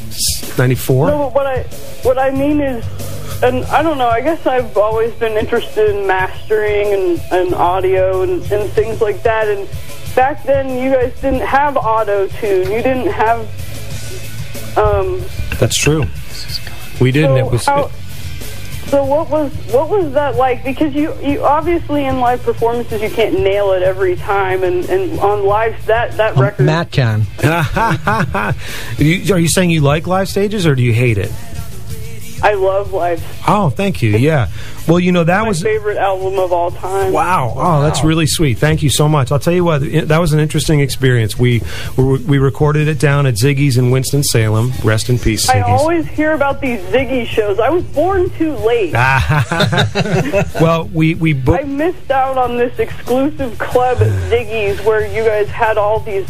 Everyone was just this major connection with the crowd. It was just this... I'll tell you what, it wasn't much to look at, Ziggy's. It was essentially a tent, so it's not like you really missed anything, but the vibes were amazing. We had 2 nights there, and it was during a hurricane, and I swear to you, all night long we were waiting for the power grid to go out, because all around us, blocks and blocks and blocks were blacked out. So we were just waiting for the thing to shut down, and for some reason that show was the magic show, and really I'd say 95% of that record is from that night. I think we only used 1 track from the second night. So but how did you didn't have to fix anything? You guys just nailed it. Oh, you're so sweet. No, you know what? I mean, I think... He's a professional. I mean, look at... This man is an extreme professional. He takes professionalism to a whole nother level. It's true. I mean, before today, no one really understood professionalism until I walked into this room. It's really true. When you have to, amp yourselves up for the big night, or was it just... Well, I mean, I'm sure that there were a few Band-Aids along the way, but you're right. It wasn't much. It just was a magic show. It just was a great show, It really must have been, because I've gotten some early soundboards of you, and it sounds similar to Live Stages. Bootleg recordings.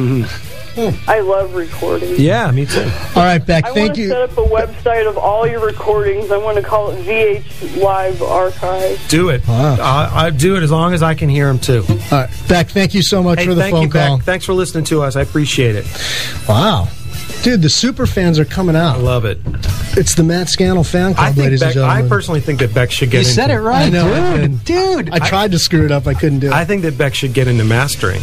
Yeah, you know absolutely. What I mean? Like, she has an interest. She should learn about mastering software and maybe get into that and help other bands out. Absolutely. All right, well, we started to touch on it a minute ago. Yeah. So we're going to get into the FOP status. Okay. Okay? Okay. Because I've got tons of emails and stuff like that. And, anyone who listens to the show knows that, Joe and I are diehard Rush fans. Yeah. So we spent a lot of time analyzing and breaking it down and building it back up and the who, what, where's, and whys of Rush. Okay. But you're an actual FOP. That's so funny that you guys go with FOP. I love it. I love it. But we didn't want to be too overt. It's so funny. It's a very exclusive club. It is, I guess, yeah. Yeah, it's true. I mean, how many people are really genuine FOPs? He could probably count them on, probably all three of his hands. I don't know. Yeah, nice. Because the guy plays like he's got three hands. Nice. Yeah. All right. But we always hear about sort of how, I hate to say anti-fan, but how apprehensive he is about people who give him a lot of accolades. Mm-hmm. So obviously you were a fan to begin with. Yeah. And so what is that initial meeting like, and was it awkward for him or for you, or what does that even look like? Yeah, no, it wasn't awkward at all. The amazing thing about when Neil and I met was that I was trying to think of what to say. I was trying to think of how am I going to say, how much his music has meant to me over the years. You're going to sound kind of cheesy. You're going to say it wrong. You're going to come off like a dork. Right.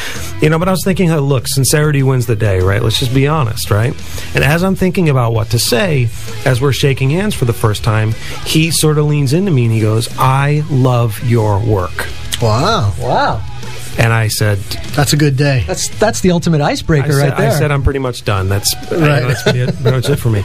Right. Well, I mean, from my perspective, it was such a beautiful thing to hear. I mean, it was on every single level. It was beautiful. I mean, I figure if you're a fan, if you're a classical violinist and Paganini's your favorite, composer, you're out of luck. You're not going to be able to say thanks. You're not going to be able to tell that person what the music means to you. Right. So for me, it kind of was this beautiful way of sort of exhaling for a minute and just saying, hey, wow, this is incredible. My music has resonated for him.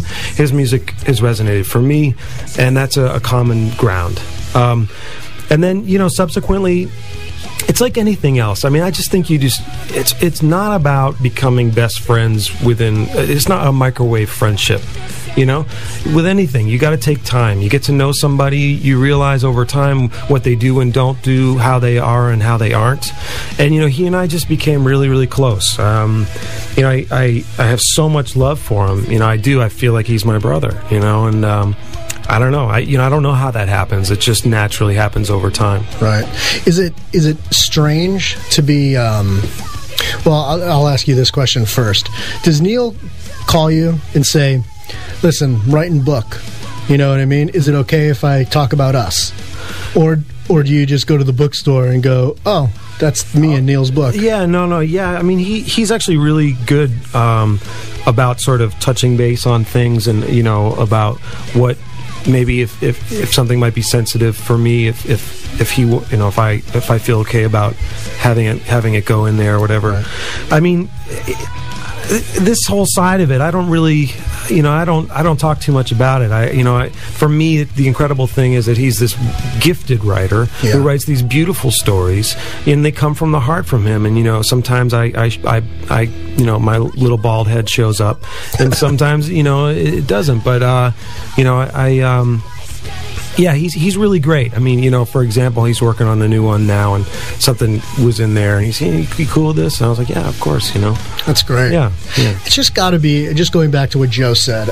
I mean, it is well documented, and I've been talking about this the last couple weeks on the show. That actually the last week, because we haven't been on the air in 6 months, it feels like, but before then, but.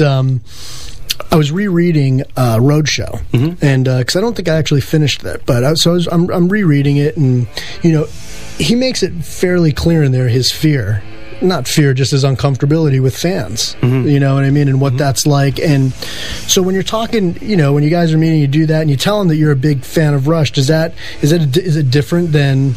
Does it make him uncomfortable, or does he just sort of gloss over it and you guys just move into this great relationship? I mean, after all, like you had mentioned earlier, you talked about with Richard Marx, how when you play, it's different. Being friends with someone's different than playing with them. Yeah. Well, you had that evolution with Neil. Yeah, you know, I think it's amazing. We all have a certain perception of our musical heroes, whether they be, you know, bands that are working currently or bands that are done. And it's a dangerous thing when you actually meet people, because you realize, the first thing you realize is, wow, all this time I've spent building these people up into something that they couldn't possibly be. They've just been living their lives like a normal person. Right. It's probably how you felt when you met us tonight. Yeah, I mean, I've been really nervous all day long, thinking, like, what am I going to say to these, like, icons of radio? Right. But and then it was just us. And it's just you, and we're shooting it. No. Like, whatever. But the first time I met John Anderson of Yes, and I realized that light wasn't emanating from his being, I was very disappointed. Of course. And his feet were actually touching the ground. He wasn't levitating. It was a real letdown for me. But see, you know what? When I actually bumped into Robert Plant by accident, this is a true story, backstage at the Universal. We're not just name dropping now, right? No, of course we are. Absolutely we are. Fuck that. So I bumped into him backstage at a show, and my whole being shifted. I seriously, I was like, I completely almost fell over. Yeah, that's a true story. I was blown away by whatever that guy's got. Yeah, the dude's got it in spades. There is a sort of that kind of like X Factor thing, you know, that kind of aura, you know, that certain people have, and I know what you mean. I mean, I have it. Well, of course you do. You know what I'm saying? Yeah. Like, I got it. It's basically like a daily supplement. I take my aura pill every day. Yeah. And I fully rock the aura. Well, it's a good thing you don't have hair. It's because true. It would block the aura from actually emanating. Well, that's the thing. No, I shave it because I want the aura to be seen by all. Of course you do. Yeah, that's why. That's why Steven keeps falling off his chair. It's the aura. Now I thought he was drunk. Yeah. My bad. Nice. All right, so back to Neil. Yeah. The F.O.P-ness of you. Yeah, you guys. Yeah. So when you decide that you want to do this, you know, you're just gonna play on the record, and I mean, how does that transition from a friendship into a working relationship? Well, we were you know, it's funny, it's been so long. We were talking about he I think gave me something to read, and I was looking through it, and I had a suggestion, and he said, "Oh yeah, I like that suggestion. I think it's a good suggestion." And not long after that, he said, "You know what? We should try writing a song together." You know, for me, very, very early on in my relationship with him, it was just like, hey, you know, this is a guy who's a total sweetheart. He's, you know, a fun guy to be around. We have a lot of fun together, and also he has incredible music, and he's, you know, has this wonderful career as an artist and as a drummer. Yeah, we the thought came about, hey, let's give it a try. And like I was saying, that's kind of a dangerous moment, because you're friends with somebody and then you think, let's write a song together. This could be the death knell of this relationship, because you get in a room and if that thing isn't there, you know, the aura, whatever you want to call it, like, no, if it doesn't work, you know, you kind of like, you carrying that baggage with you around, like, oh, he's my friend, but we don't write together because we suck. Right. You know? Right. And so we said, okay, let's give it a try. And it's funny because he gave me a title. He said, I have this concept for this this song called Even Now. And you know, I thought, wow, what a beautiful thing, you know, the concept being, even now, after all this time, you still think about me? Okay, well, I guess we're even now. You know? Wow. It's a great lyric. It's a great twist.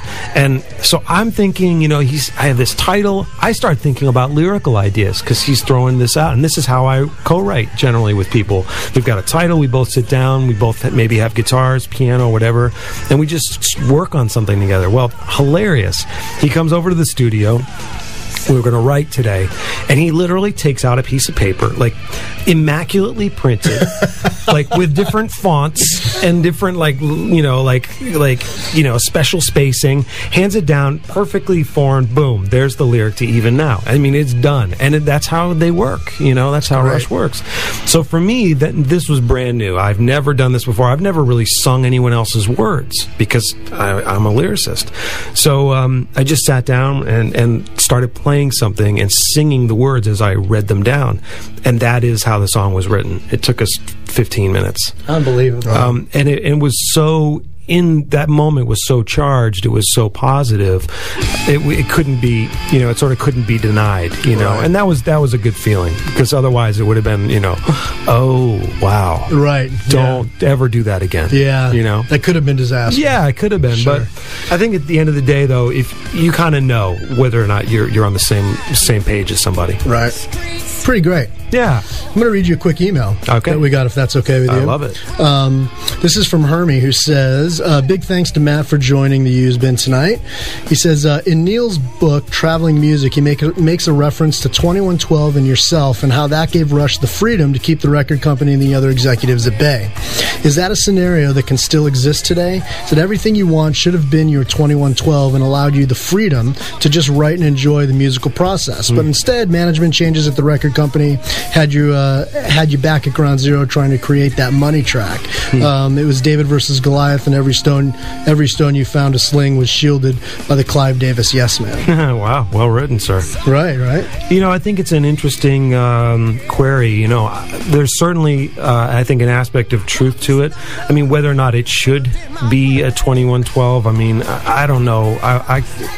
That's a paradigm that I don't know any other band that has really been able to do what Rush has been able to do. So just to take it back a step and keep it within my sort of framework, Everything You Want was an incredibly successful record. But nowadays, I think he makes a good point. Artist development isn't really what it was back in the 70s or the 60s, even early 80s. And it really is much more about what have you done for us lately, But the most important thing for me, and I always say this because it's true, I've been so fortunate that people want to hear what we do. It may not be, Lady Gaga numbers. It may not be that kind of thing. It really doesn't matter to me because we're fortunate enough to have sort of been led into that place where we can play kind of around the world and people will come up, come see the show.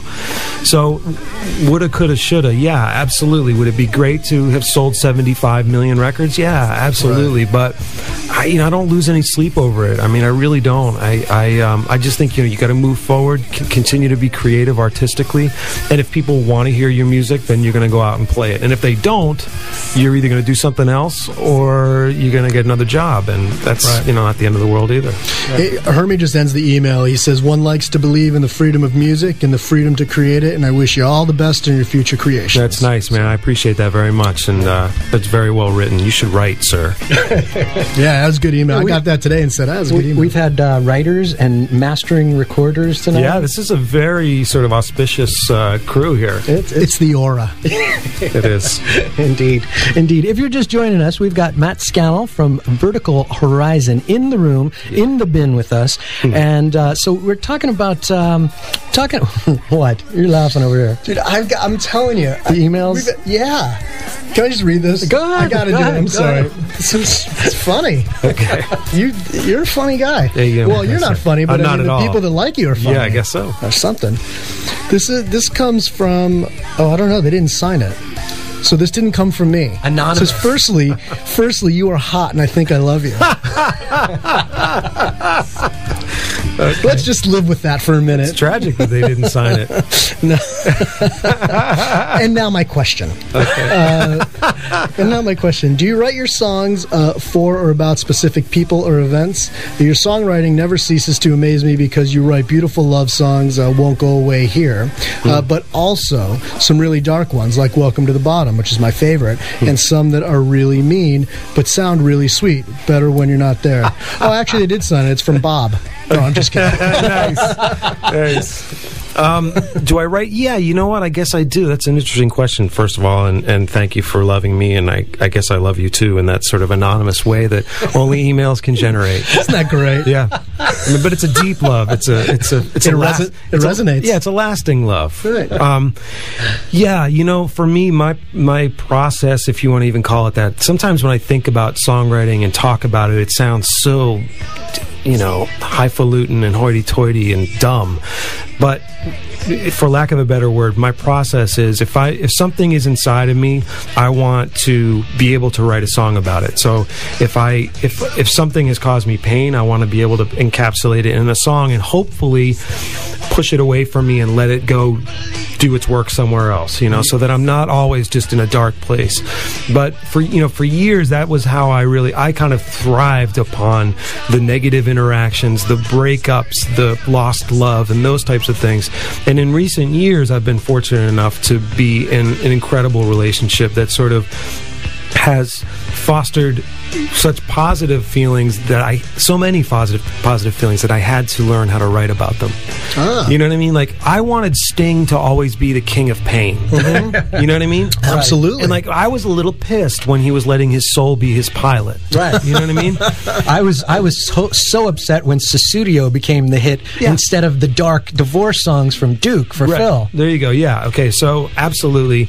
But I think you do have to come to that place where you are just being honest. And if you're happy, if you're in a good place, your songwriting suffers if you're manufacturing, if you're faking it, and I think look, I'm not someone who believes in blacks and whites. I mean, I love blacks and whites as colors, obviously, but if you're... Go ahead, explain yourself. Well, no, check it out. Just teasing you. Check it out. I think, a song that is really, really dark is painting the world as being all one color, all black, all dark. And someone who, if you're singing this really positive, happy love song, then it's really light and white, I think everything is gray. I think everything is gray. And if you think that you are in the absolute perfect quintessential light moment, the darkness is just a step away, So for me, I've had to really embrace that. I don't know if that sounds really bad or not, but no, it sounds what I'm trying to say. It's like the reality is gray, and sometimes you want to write a poem or a lyric or a song that nudges you into a place that's not really real. I just want to really always be true to what I'm actually experiencing, and even when I'm in love, I'm also sometimes in doubt, Right. And when I'm enraged, I'm also at peace, and I think you have to be able to learn how to create through that. I got it. So, regardless of whether it's coming from a place of dark or light, when you actually sit down and write a song that later ends up becoming a hit, is there something about it that this one's going to make it, this one's special? So when you come up with something like "You're a God," do you know this is going to be big? And the second part of that question is, do you owe a debt of gratitude to Tiffany Amber Thiessen? Let's start there. Yes. Take the second part. Absolutely. Let's have a moment for Tiffany. The amazing thing about that video was how cool she turned out to be. When I heard that she was a fan of the band, that she might be interested in doing it, I thought, okay, this could be such a nightmare. This could be such a disaster. If she's one of those people who's just like totally LA and bogus. But she was such a sweetheart and completely endearing and lovely. And I'm a huge Tiffany fan, and we see each other now and again. And she's great. So's her husband, big guy. He's an F.O.T. He's a huge dude. Right, he's an F.O.T. He's a huge what? Big. He's a huge dude. He's a big guy. Oh, I thought he said something else. No, I didn't. Oh, okay. No, let's quote me right. But certain songs. Interestingly enough, I thought when I was writing "Best I Ever Had," I thought, this is a hit song, man. I got it. I nailed it. Right. And then it did nothing. I mean, relatively nothing for us at radio. And it wasn't until years later that Gary Allen, fortunately, recorded it and had a big hit at country radio with it. So I've thought that songs were hits, and then they didn't work out to be hits. So I don't really know. Like when I listened to Everything You Want, when we were recording it, working on it, I don't think I really knew. I hoped, I dreamt. We can all dream about stuff like that, but whether or not it was going to happen, that's the other thing, is you have to have a team of people who are so amazing at what they do that they can actually propel it to a hit, Right. So. Yeah, we got a question earlier that someone had asked if Vertical Horizon was a Christian band, or was there, if there's those themes, and I know you're talking about, writing from a real place, and sometimes a dark place. Yeah. So we get that a lot. People I think because of the name, Vertical Horizon looks like a cross if you lay the lines down. You know what? I was raised Roman Catholic. It's part of who I am. It's sort of in my DNA. And so I have a tendency to maybe use, images that would sort of come from that place. But for me, Christian music sometimes has an agenda. Sometimes it's trying to sort of sell people on something. Not always. But I never wanted to try to sell people on anything. I just wanted to be able to resonate lyrically and thematically where I found myself. So, no, it's not a Christian band at all by any stretch. I'm not against that, but it's not where we come from. Right. Okay. Well, we got another email from Kara, who said, I have 2 questions for the incredibly talented singer-songwriter and guitar player, Matt Scannell. Thank you. And please, make sure you include all those adjectives should you choose to read my question. Nice. So they were included. Wow, well played. Well played. 1, in the entire catalog of Vertical Horizon song, is there one particular song fans have told you that resonates or connects with them? And, if so, are you surprised that whichever song that happens to be means so much to them? It's interesting. You know what? It seems to me that off the top of my head, we get people who latch on to all kinds of different songs. I don't know that there's one that really... You know what? Actually, I'll say that song Won't Go Away off of Go. A lot of people like that song. And it's just a love song. It's a simple little whimsy. And when I wrote it as a whimsy, as just a thing I wanted to say. It was like a kiss, Yeah. And I'm amazed that song has sort of held on the way it has. It's great, actually, because sometimes I take what I do so seriously that I think that the serious ones are the ones that everybody will sort of latch on to. Right. And the lesson in that for me is like just follow it wherever it leads you. Right. Don't worry about it. Yeah. Well, her second question, I thought this was a great question, was if you could have personally witnessed one music event in history, what would you have wanted to see and why? Interesting. Well, it would have been pretty badass to be at Woodstock, for all kinds of reasons. I would have liked to have been at Led Zeppelin's first show, just to see if it was in the air, like, you know what I mean? Right. Like, did we know? Or like an early Black Sabbath gig. I don't know that there's one thing that I would want to be at. I mean, maybe the Band of Gypsies show at the Fillmore for the Jimi Hendrix record, was recorded at. That would have been a pretty stunning evening. I'll take any of those. Those would all be fine with me. Also, I'd love to go to an early Yes show. Right. Bring me to like something like, no disrespect to Peter Banks, but like right when Steve Howe came in. Right. That would be sure. Great. Right. See if he still has those weird shirts. Steve, did he? Oh God, how come that guy can't dress so good? Do you know what I mean? He's always on the cutting edge, though.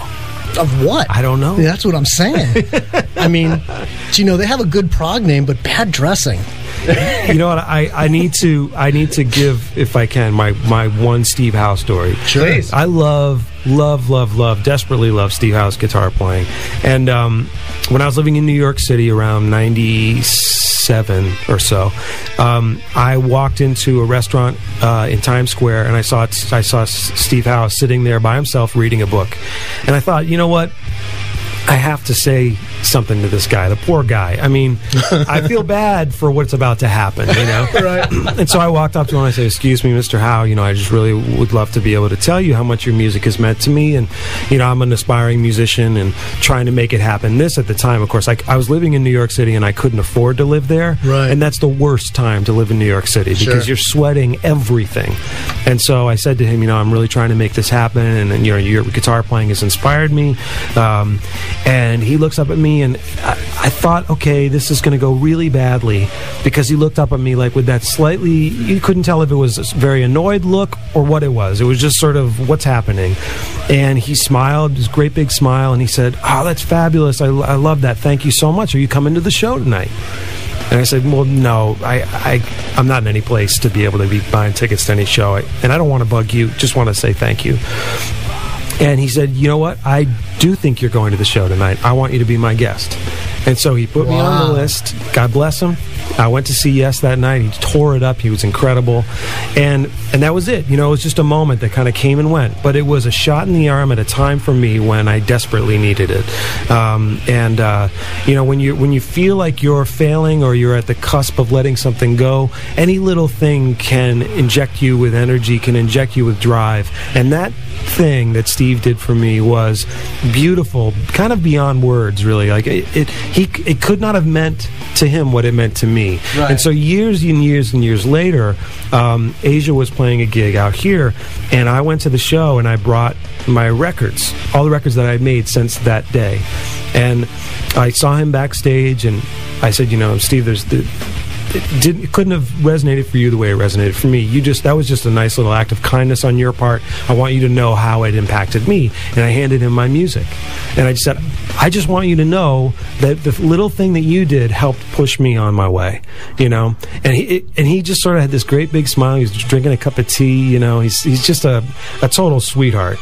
And that was it. No email exchange, no phone number. I wasn't trying to do anything other than say thank you. And it felt right. I remember driving home on cloud 9 because that thing that he had done so many years ago, I sort of felt like I had a chance to tell him how much it meant to me. Pretty incredible. That's a great story. Great story. Now, what are the chances we could get you to bust out like a minute or two of some Steve Howe? Oh, yeah. Well, not like he can. Not much. Not much. Not really. No Steve Howe coming? No, it'd just be like.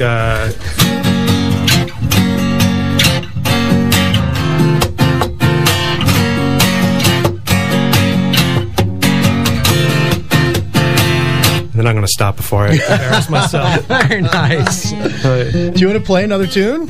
Yeah. Do you? Sure, yeah. Do you have something in mind? Is it a Vertical Horizon song? Sure. Okay.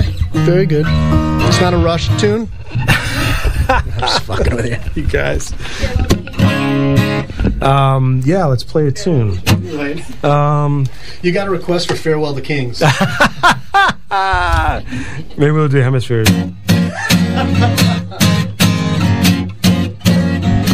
Okay, I don't know. I guess I'll just play. Good question. You know what? Why don't I play Won't Go Away? Because that was the song we were talking about. Right. How about that? Okay.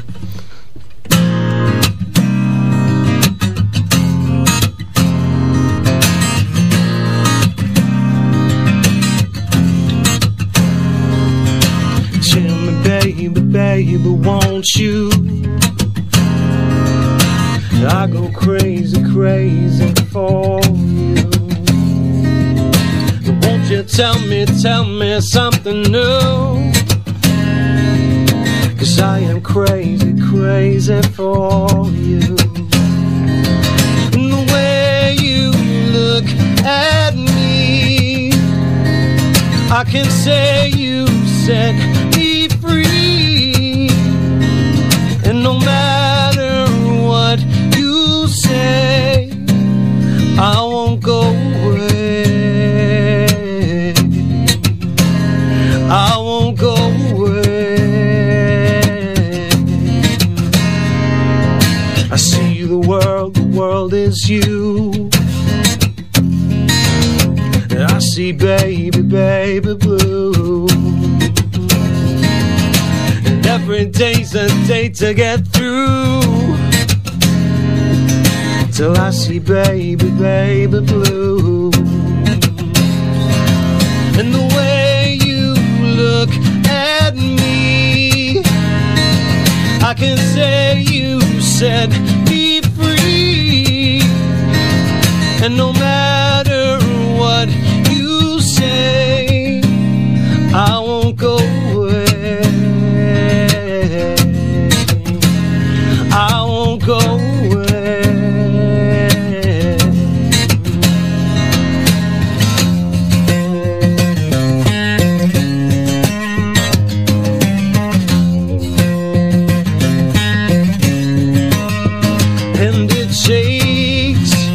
Such a long time to get through this. Such a long time to find this kiss. And I can't forget it. I'm not ready yet. And I can't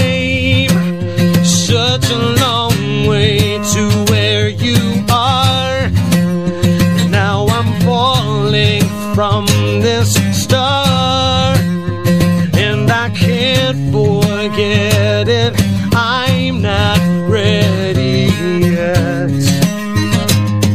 'Cause the way you look at me, I can say you set me free. And no matter what you say, I won't go away. I won't go away. Hear me, baby, baby, won't you? I go crazy, crazy for you. Won't you tell me what to do? 'Cause I am crazy, crazy for you. I am crazy, crazy for you. I am crazy, crazy for you.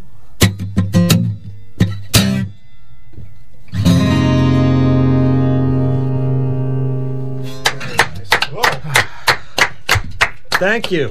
Thank you. That was great. Thanks, man. Really, really cool. Thank you so much. Cool. So that was really good. Thank you. Very, very cool. Oh, thanks, man. Hemispheres. No, I'm just kidding. So here's the deal. I'm looking at the clock. Do you want to hang out for a little while? Do you have a curfew? No, I mean, it's all good, man. Are you going to get in trouble? You turn into a pumpkin or anything? Nothing weird? I might. Okay. Let's live on the edge, though. Okay. Very good. All right. Close to the edge. So we'll do. You can't. I don't think I have that long. Right. Well, can you play it? Okay. So let's play a track real quick, and then we'll open the studio door so we can all actually get fresh air. I love it. And then we'll come back and chat for a while. Sweet, man. Cool. Okay. Joe Mama, is that good for you? That was good for me. Okay. You have to understand what Joe's doing here. Joe's been mixing and working the board, and Joe's doing as much as anyone in the studio. So I'm going to totally shift gears on you right now.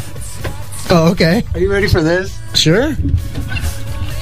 You know, I know what you like. I know what you're looking for, but that's why you brought that up earlier, huh? You like it, don't you? You crave that shit with Uncle Ted now, don't you? A little dinner music for my friends. Whack that sweet booty. I'm talking about my baby. You know I never mean maybe.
but your girl gotta get there. She been looking for my name. She been climbing on my face. She got me on my 2 time. Oh yeah, yeah, yeah, yeah, yeah. Woo!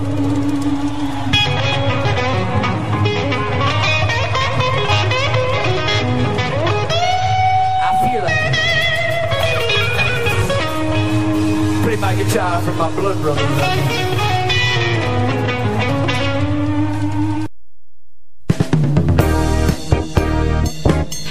Hey, welcome back to the Used Bin. Hey, how are you, everybody? Hey, Joe. What, Brad? Hey, Matt. Hey, I was just stunned by this music. Like, what the hell is this? Just go with it, man. Sorry, dude. Be a part of it. I'm in, baby. Enjoy yourself. I love this song. It's the aura. Ooh. Hey, do any of you guys have a business? Sure. Yeah, I totally have business. Right. Are you in a band, Matt? Full on. Total. Joe? Yeah. In a band. Great. Got some naked photos of your mom you want to post on the internet? Anyone? Perhaps. Anyone? Hands? I want to see hands. Possible. It's possible. Fantastic. Well, let me tell you guys both something. For only pennies a day, that's right, for only pennies a day, you can have your very own website, and it goes something like this. See, thanks to our partnership, Matt, with GoDaddy.com, we can hook you up. It's true. Thank you. And we can get you started. It's really simple. Check it out. How simple is it, Brad? Well, just check out the complete list of coupon codes at purerockradio.net/ Not Axel. GoDaddy, and enter coupon code POD167 at the time of purchase, and you, that's right, you, and all of you will save 10% on all web hosting packages. Nice. It's easy. It's so easy. It's so easy. GoDaddy.com offers lots of free tools. Tools. To build your site and get you started. And by using coupon code POD167, you'll be supporting Used-Bin Radios and all our pals at purerockradio.net. So, Peter Gabriel, check it out. purerockradio.net/ Not Axel. GoDaddy, and say hi to your mom for us. Yay! There we go. God, we got through that, huh? That was beautifully played. Does Danica Patrick help you make your website? God, I wish. Yeah. Me too. Danica Patrick do a lot of things. She sure can. And I'm not talking about driving cars, in case you're wondering. All right. So, welcome back into the Used Bin. It's Brad. It's Joe Mama. We're here with Rachel, the Metal Warrior Princess. We're here with Matt Scannell of Vertical Horizon and an F.O.P. And Stephen Humphreys, rock and roll journalist goddess. And a goddess. Did I say goddess? It's God. a full house. It is a full house, so to speak. Things are piling up here. So, thanks for sticking around with us, Matt, by the way. Oh, it's my pleasure, man. We appreciate it. A couple more emails. You good with that? Yeah, but firstly, I have this record. I need to know what it is. This is Keen. Yeah, okay, thank you. Mm-hmm. Beyond the Silver Sea, Iron Sea. Right, the second record, right? This is Under the Iron Sea. That's right. I love this record. So good. Yeah. And I was the guy. I'm gonna out myself. When I first heard this record, I kind of naysayed it, and then I had to eat my words because it rules. Really? Yeah, I'm just letting you know. The first record too, or just this record? I love the first record. In fact, Neil Peart, F.O.P. Yeah, gave me the name first, dropper. Yeah, gave me the first Keen record. Is that right? Full on. So Neil's a fan of Keen. Yep. Yeah, that makes sense. He's an F.O.K. Oh God. Yeah, he's an F.O.K. It's hot. It's cool. Yeah. So, anyways, thank you. Right. Onwards. Yeah. I love this record. It's awesome. Amazing. This tour was fantastic. Never saw them. Oh, they're so good. I believe it. He's got sort of, I know this is almost sacrilegious, but he's got almost a Freddie Mercury-ish charisma on stage. Wow. He plays to the back rows of the stadium kind of thing. That's great. Very emotive. Really something to see. Nice. He's a guy you fall in love with him the minute he walks on the stage. Like, he's a guy you want to root for and you want to sing along with him and be a part of that. What about the third record, though? It's funny you should say it. Joe and I were just talking about this last week. The EP with the... the sort of more disco-y. Oh, right. That record, it's a funny record for me anyway, because I heard it and I didn't like it at first. Yeah. Because it started to get new wavy and a little more electronic. Yeah. And it grew on me because the choruses are still really arena-oriented choruses. I'll try it again then. So, yeah, you got to give it a few listens. And then that Night Train, which is that new EP. Yeah, is it... No. Maybe not. Yeah, that one I didn't like. We're being interrupted here. Stephen Humphreys. Go ahead. Stephen Humphreys, everybody. Ladies and gentlemen. Hey, guys. It's a good thing you can't see me. I don't have I don't have the face for radio voice either. But on to other things. The Nitrine EP by Keen. Yeah. Not so successful. This is the one where they had Kanan, the rap star, and they really tried to do some pop sort of stuff, but very, I don't know, break it to almost like a hip-hop market. Bad move on their part, but there's one song on there called Clear Skies that is just a corker. It's great. And it sounds more like a traditional Keen, but I think they do a bit of vibraphone and xylophone instead of keyboards, and that's the one to check out from that one. And I agree. I think their third record, it's a grower. But if you listen to it, and actually they kind of rock out a little bit. There's a bit of guitar in there where they well, it's just that single. That single is so new wave, like disco. It's easy. Yeah, it's easy to like.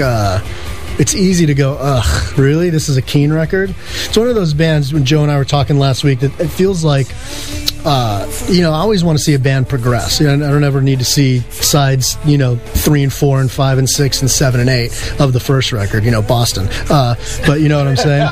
Like, you know what I mean? You don't ever really need to see that. However, in this case, I just thought... Too much too soon? Yeah, I mean, this is like a big...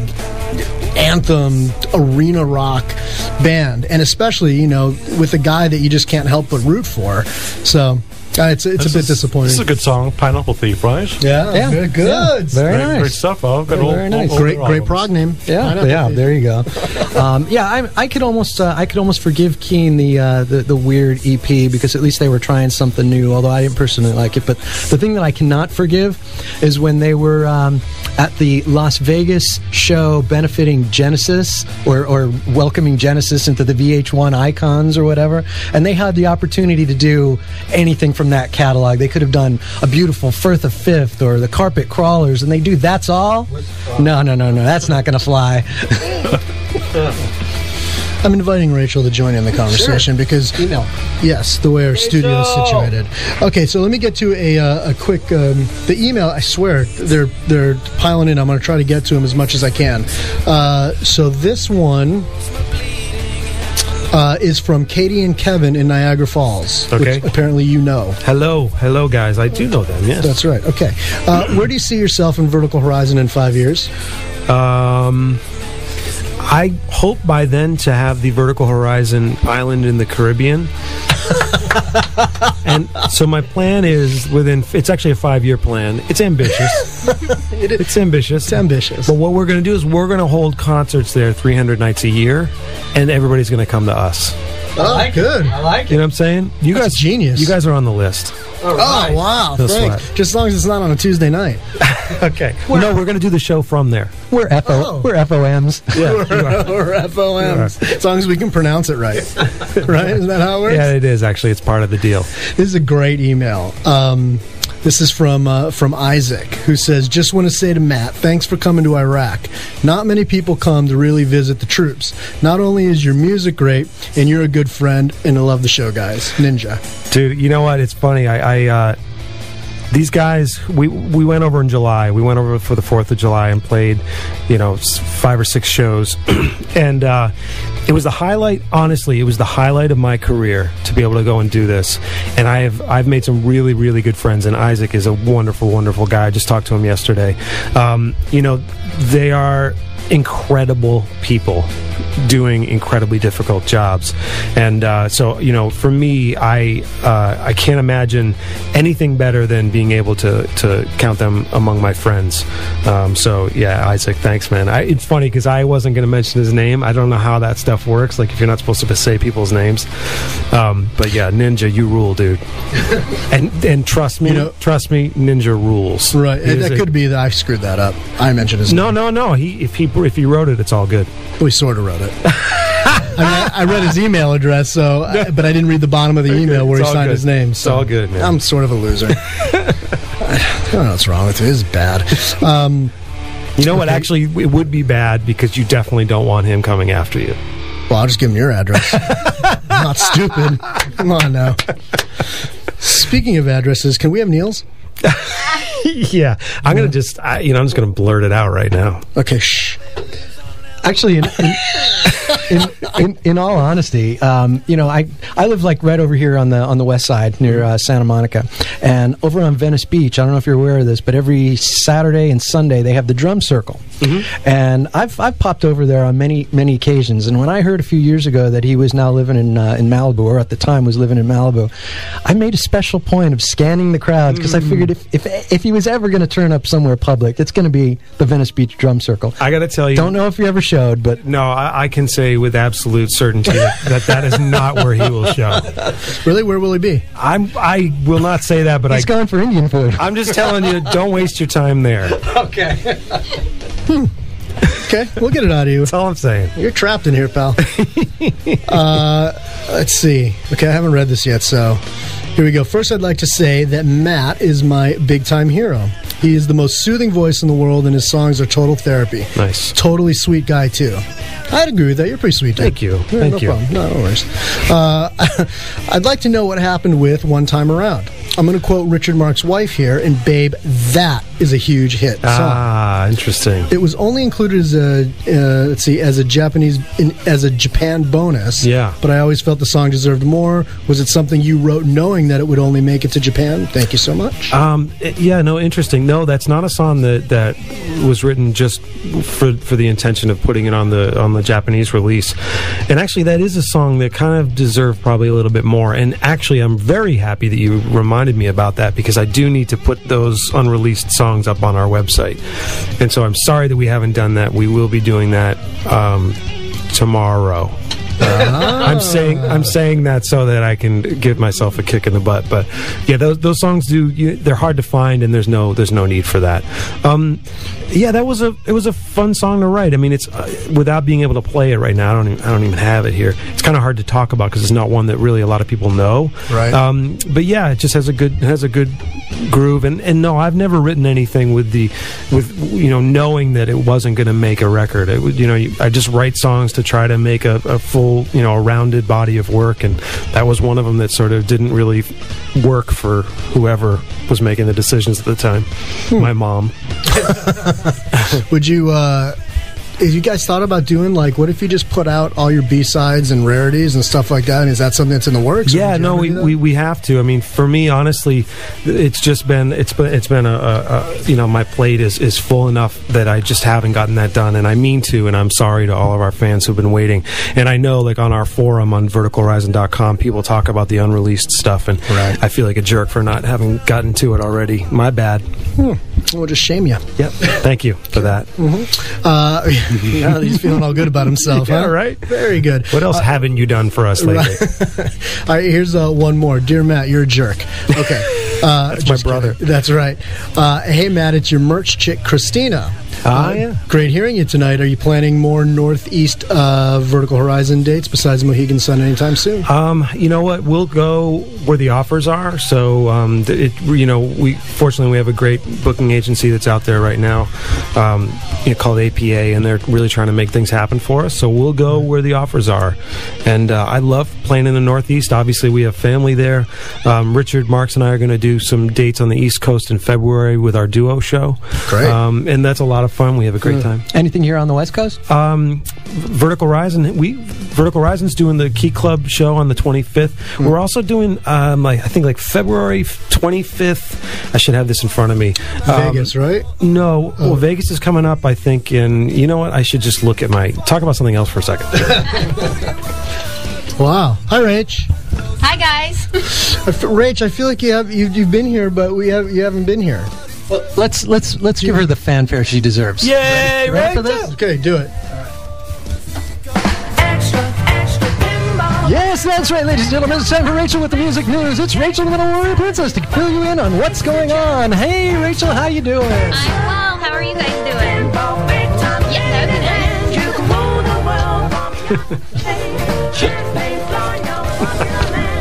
Talk about a reach around, huh? Whoa!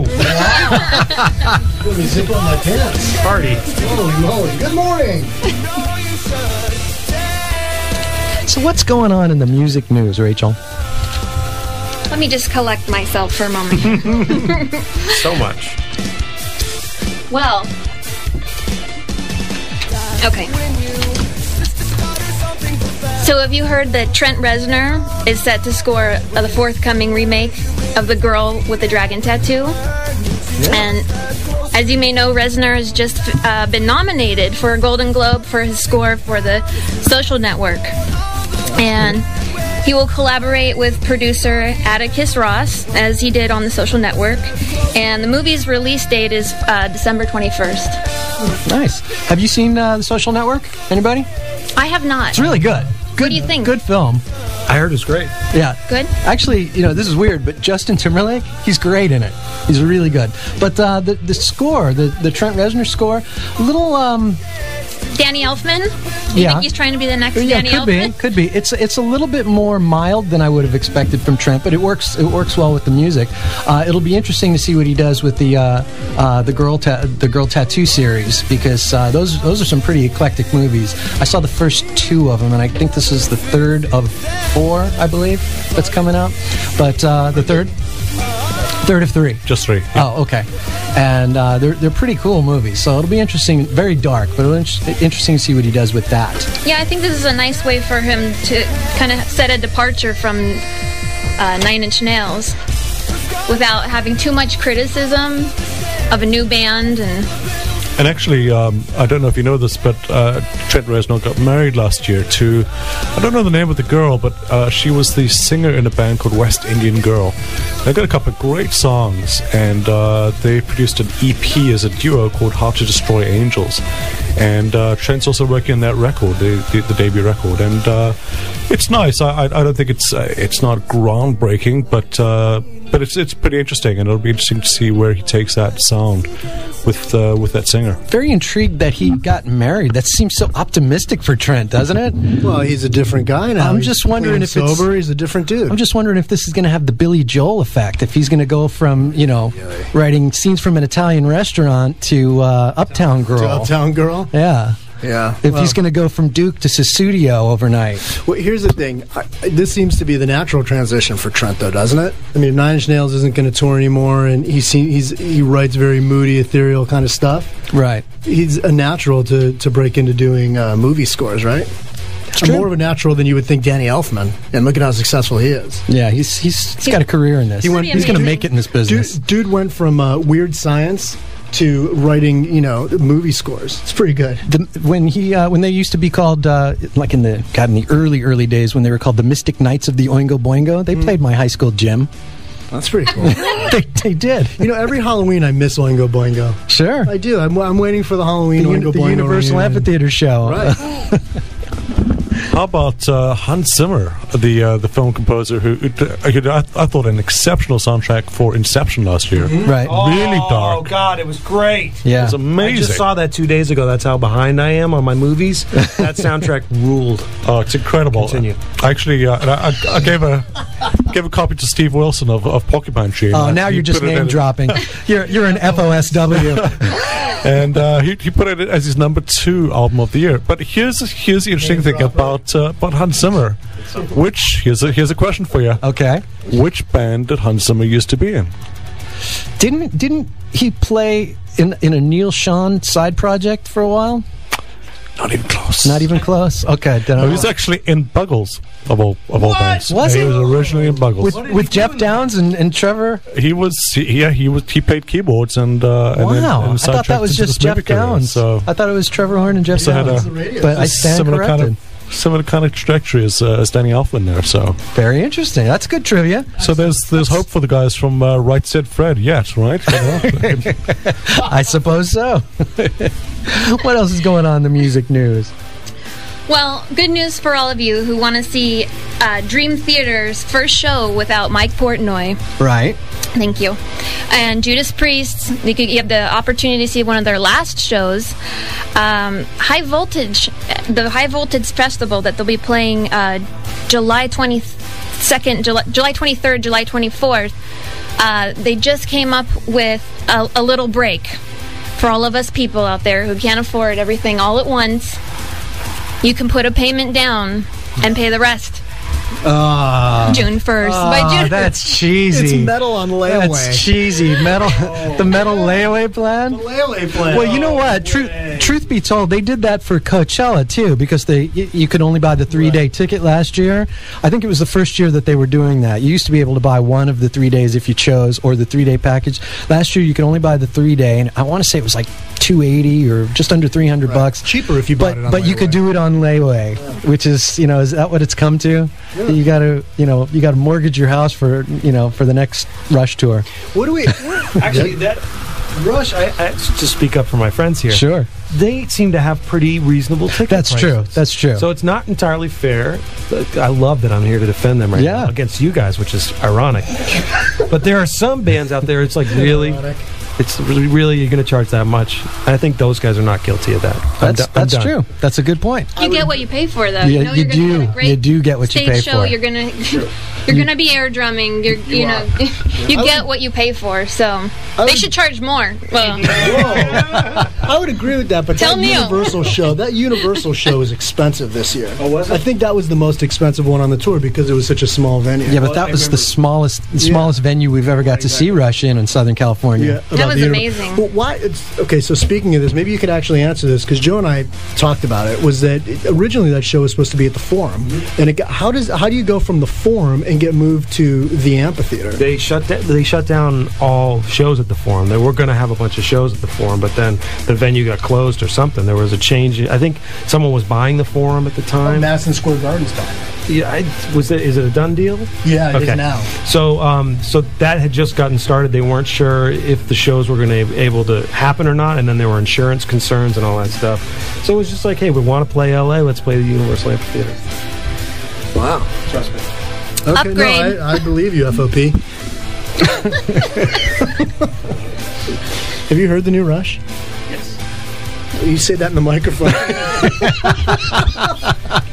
You just made a lot of people really excited. So you have heard the new Rush? Yes, I have. We could do a whole nother show on that. Just leave it at that, or do you want to talk a little bit about it? Is it good? Okay, that's all I need. Now, Matt, if you asked nicely, do you think that Neil would play Hockey Night in Canada for you on his hockey drum set? You know what? I just watched that documentary, and I don't know if it's out yet or if it's coming out, but it's so cool, the whole process that they went through to make that theme song happen.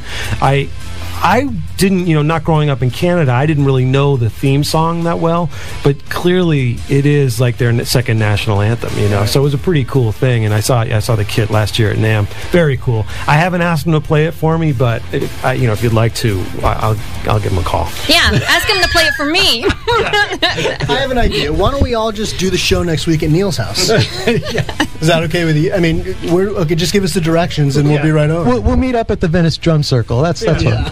And have Indian food. I'll never make it to his house. Nice. You got another one for us? I got one more Neil question. Oh, okay. Oh, God. Have you ever ridden on the bike with him? No. Or have you ridden a bike next to him, alongside him? No, I don't do motorcycles. I'm not against them, but I just don't trust myself with them. I'm too much of a speed freak, so I would probably wrap myself around a tree.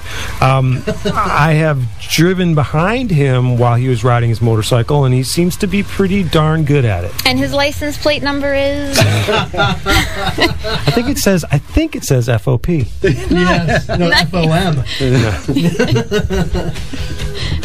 You're up, Rach. You got another one? Oh, yeah. No more Neil questions for Matt. Well, I can go on with his Neil question. That's funny. Oh, God. Are we getting you in trouble at all? No, but... Well, no, he doesn't listen to this piece of shit show. So don't worry about that. Don't worry about that. Does he? Or does he listen to the show? He just gets the podcast. He doesn't listen live. He downloads them so he can listen while he's riding his bike. Just a strange thought here.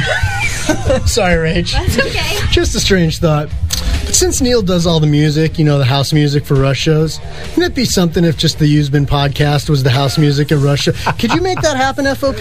Yeah. Is that feasible at all? Oh, sure. Oh, yeah. It's done. I just sent him a text. He's like, fully. Right. Don't worry about it. Send him a text. Whatever. At what number did you send that to? Oh, God, you guys, stop. When he calls, does it just say Neil?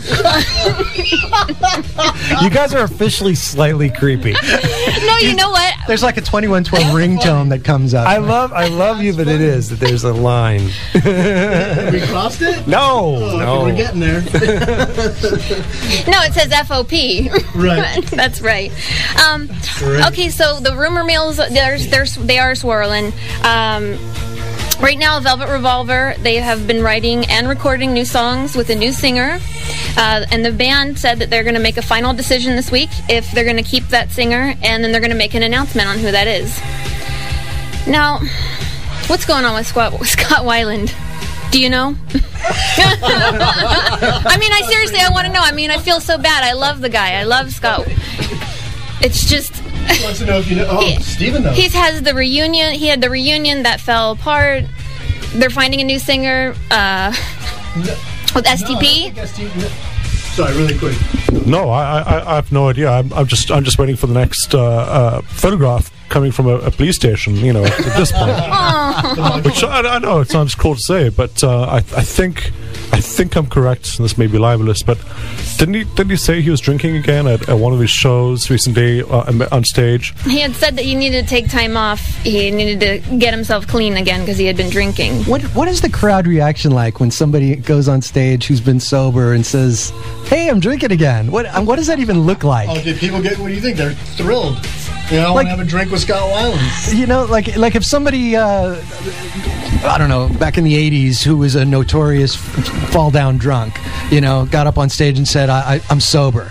You know, that's a guaranteed, like, standing O, right? No. Right? You don't think so? You know, I think the thing is that you're rooting for Scott, and you've seen him going through so many struggles with his addiction, and I mean, you see how unhealthy he looked when he was in Velvet Revolver. It's where he just left the band. I think Stone Temple Pilots is back. I think they're still playing. I think they have a gig scheduled in a couple months in Vegas. Yeah. Okay. I'm almost sure of it, and I know. I know that they took a little bit of a break, but I think that was, believe it or not, a scheduled. You can open it. A scheduled tour break. So I had heard that they were auditioning singers. So I don't know if it's or Velvet Revolver for STP. For STP? Oh, yeah. Well. So that's why I was asking if you knew beyond what I had seen and heard. I want to know who the Velvet Revolver singer is, though. I'm interested in that.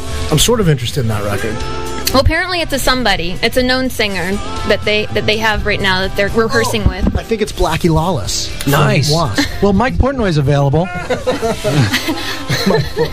Mike Portnoy. He used to be in a band called Dream Theater at one time, a long time ago. Obviously, yeah. Prog band. Yeah. You mean Mike Portnoy from Avenged Sevenfold? That's the one. That's the guy. No. Mike Portnoy from Transatlantic.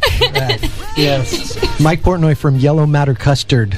Oh, no. I think his Beatles tribute band. No, you must be talking about Mike Portnoy from Cygnus and the Sea Monsters, the that's Rush right. cover band. That's right. That Mike Portnoy. He's got a lot going on, that guy. Right. Well, we were talking about Slash from Velvet Revolver, weren't we? How'd we get there? Got one more for us? Well, the next news is kind of sad. Uh-oh. We don't want to end on a sad note, do we? Sure we do. All right. This is coming from a dark place now. All right. YNT bassist Phil Kennemore passed away Friday after battling lung cancer. Yeah. And he was 57. Yeah, that's a bummer. We were talking about that at the beginning and the top of the show. That much. I love YNT. I was a big YNT fan. You too, yeah? Well, I remember hearing the band and thinking that the guitar player, Manichetti, what's his name? Dave Manichetti. That he was really, really good, surprisingly good. Mm-hmm. But I don't really know the band. I should check it out. I should get more into it. Are you a metal fan? Like, are you a fan of that? Of just straight, maybe 70s, 80s metal? Yeah. Oh, hell yeah. Totally. Yeah. I mean, I love all that stuff. I love the Ozzy, the early Ozzy records. I love Rat. I love I mean, Eddie Van Halen. Van Halen was the first gig that I ever went to for the Diver Down tour, and hell yeah, bring it, man. Dave or Sammy? Oh, here we go. See, I knew that was coming. I went to see, obviously, the first show was with Dave. I saw some of the Sammy shows. I think I saw OU 812 and probably the 5150 tour. I thought he was great. They're both just two completely different types of performers. But I will say, I went to the rehearsals a couple years ago at the Forum, and I thought David did an amazing job. Yeah. Like, I thought he was crushing it, and I thought Wolfgang did a great job. He did. He was hitting the backing vocals. Give the kid props. He was like 16 years old at the time. Some big running shoes around. to fill, but he pulled it off. I mean, I'm a huge Michael Anthony fan, but if he wasn't there, I was proud of Wolfie. I thought he did a real good job. Look, Van Halen, Eddie Van Halen is one of the all-time, innovators and iconic players of the guitar. Period. So whatever he does is I'll be listening. That's for sure. Who do you see? Who? If you had anyone in the world, any choice in the world for your band to tour with, let's take Rush out of the equation, just for to be safe here. Otherwise, we'll get stalkerish on your ass. But anyone you can tour with, who do you put Vertical Horizon on the bill with? Selfishly, I'd love to tour with Peter Gabriel because I'd love to just hear his voice every night. And I'd love to, be in the Monitor world and just listening to his voice soloed. I'm a huge Peter Gabriel fan. But I don't know, that's a tough one. I guess I'll say Peter Gabriel. If you're taking Rush off the table. Yeah. Well, I don't know if you know anyone in the Rush camp, so you probably couldn't even make that happen. Isn't that right, Joe Mama? He says yes. Yes. Have you ever had a jam session with Alex Lifeson? I haven't had a jam session with Alex Lifeson, but he was the first guy that I met in Rush, and Alex is probably the funniest person I've ever met. I mean, you can't help but you gut laugh almost the entire time that you spend with him. He's exceptional. I have a lot of love for him, and obviously one of the reasons I play the instrument is because of Alex's work. So yeah, got nothing but love for him. Yeah, we're not stalkers here. Yeah. We just have a lot of Rush fans. We got to ask the hard-hitting questions. I don't blame you. I'm there too. I'm a huge fan. That's really funny. I got a little news item that I thought I'd share, which I think Matt will appreciate. I think everybody in this room, maybe not you, will appreciate. But after 20 years, I guess, later, Yes is finally going to be releasing the Union Tour on DVD. What was that, 91? Okay, hold on a second. Okay, yeah, I had a feeling Matt might have a story here. I was on the email list, right, because I wanted to know about this. And Stephen, I want you to correct me because I don't want this to be true. Is it really £30? Do you have to buy it from England? $52. From personal experience. Yeah, it's... But that was my first Yes show. Was that your first? It was my first Yes show. And there's so little Trevor Rabin products nowadays. Hearing the guy play, he hasn't done a whole lot of records, really. No. And so... he tried going the sort of Trent Reznor route of doing musical scores. He did, was it Independence Day or Armageddon, one of those? Yeah, he's done a few. Yeah. Quite a few, actually. He's he didn't just try it, he nailed it. Well, that's, absolutely. The guy has done incredibly well with movie, soundtracks and themes and stuff. Yeah. But all I'm saying is I just want it to be available in the United States for slightly... I'm sure that'll happen eventually. They can't just exclusively do this, but it's something called the Gonzo Media Group is selling it right now, and it's $29.99 English pounds, so that clocks in at about 50 something. It's steep. I believe that there's basically 2.5 shows on there, right, with 2 discs, right, one of which apparently is very sort of subpar visual material, more like a bootleg.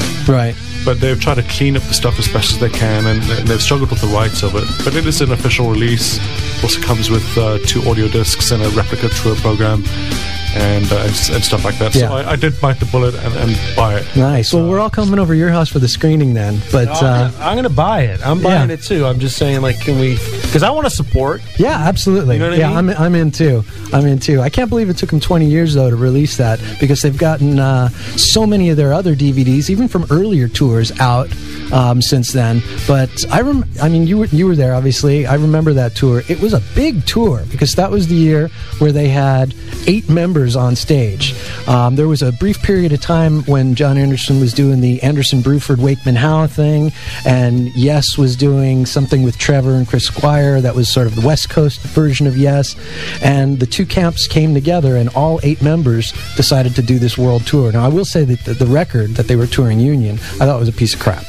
And I hate to say it because I'm such a huge Yes fan, but that record did absolutely nothing for me. But the tour was pretty large. Some of the arrangements, particularly some of the older stuff, was Lift big. Me Up? It was a good pop song, but with that lineup of those players and those kind of chops, I was looking for Topographic Oceans 2. All right. You know, I was looking for something really large. To their credit, they pulled out some of the epics on that tour. I think that was the first time they had done Awaken in God knows how long. But yeah, that was definitely what I think the highlight was the Awaken. And there are a couple of clips on the Gonzo Media website of I think actually if you go to the Yes World website, there are a couple of video clips from that. And you know, you look at Steve Howe and you just keep waiting for the guys from What Not to Wear to ambush him and kidnap him, take him to New York City, because man, that's he's got it rough. And you know, and that says something, because he's on the same stage as Rick Wakeman with his cape and his cape, and John levitating with light coming out of his fingertips. There's a whole situation going on there. Stupid trench coat with the trotting around like you're plodding around like John a big Viking ape. Well, let's be clear. We didn't go to Yes shows for fashion tips. No, okay. Thank God. No, we went to Yes shows to see if John Anderson's head was going to hit the roof by levitating so high. That's why we went. John to Anderson's wearing what looks like a sarong in this thing, but he can get away with it. Look, dude, when you levitate as much as he does, see what you wear. I tell you what, have you guys ever Does that sound like Yoda? have you guys ever seen the Anderson, Bruford, Wakeman and Howe live DVD? I was there. It is. I was at that show. Is at the beginning of that show, you see John Anderson in his wigwam backstage. Yes, you're right. The guy just never a green one. The guy's he's pitched a freaking wigwam. That's right. Well, you know, he needs a place to meditate and get in touch with cosmic forces before he could go out and do, you know, Time and a Word. Yeah, right. That's where the Aurora came from. First song, nice.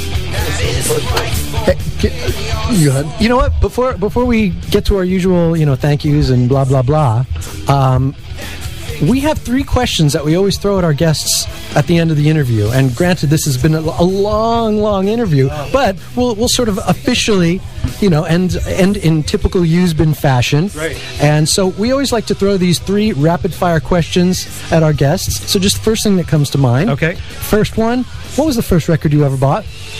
Def Leppard, Pyromania. Nice. Yeah. That's a good answer. It's a hell of a record. I'm on this side now. Okay. Yeah. Okay. I got it. I gave Rachel the door. It's warm in this little cozy studio, thanks to Matt F.O.P. Yeah. F.O.P.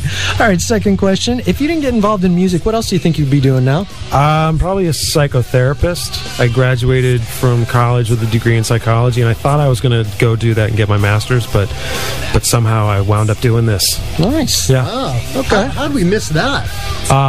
That's pretty heavy. Yeah, I guess it is pretty heavy. I don't know. Yeah. From Georgetown? Yeah. Wow. Yeah. That's pretty heavy. Yeah. Are you a Francis Dunnery fan? I'm a huge Francis Dunnery fan. He's a total badass. Yeah. He's a bad boy. He's amazing. Yeah, isn't he doing he's close to getting his master's. Oh, really? In psychology. Is that right, Joe? Yeah. Am I right on that? Awesome. Yeah. Proud of him. Pretty good. He's so talented. You two together would be mean. Let's do it. I'd like to see that songwriting duo right there. That would be nifty.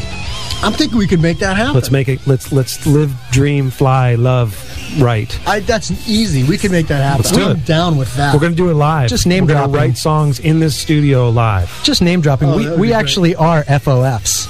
And so we could get him on. Oh, good. Well, sweet. I got a lot of love for him. He's really talented. He is talented. Okay, sorry. So that's interesting. Third and final question, and this isn't just for you. We ask everybody this, so don't feel like we're singling you out. But if you were trapped on a desert island and you could only take one Rush album with you, what would it be? I would break the rules. There's no way I would take one. I would take, but I'll play along. I'll take two.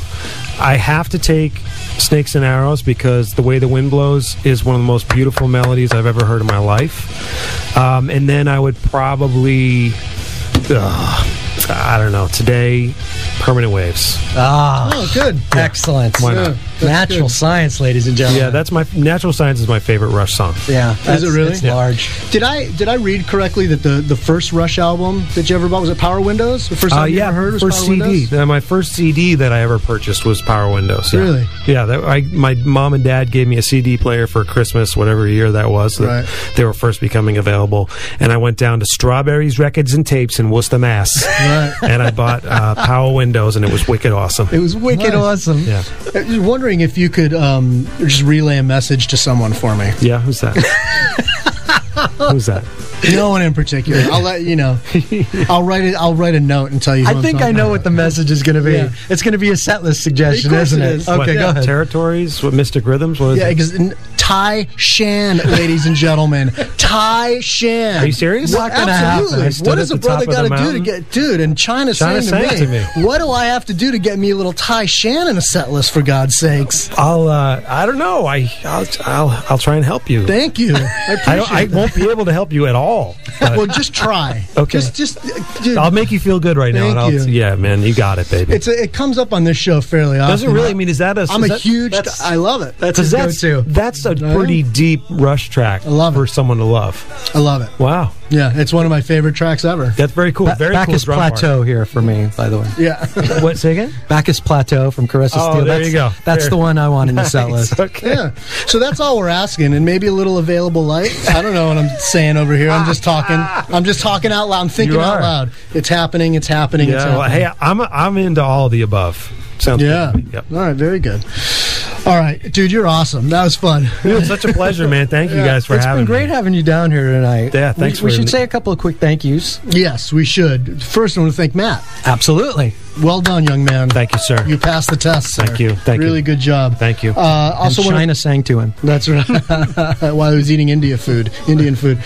Rich at Pure Rock Radio, and Terry Edwards and Max Krasny at the lovely Westwood One. Yes, thank you guys. Rob Wilson and Chris Stone for usedbin.com. That's right. Yeah. Check it out. Go to usedbin.com. Check it out. We're going to, Rich over at Pure Rock Radio will get this show tonight, edit it up, and then it'll be posted as a podcast.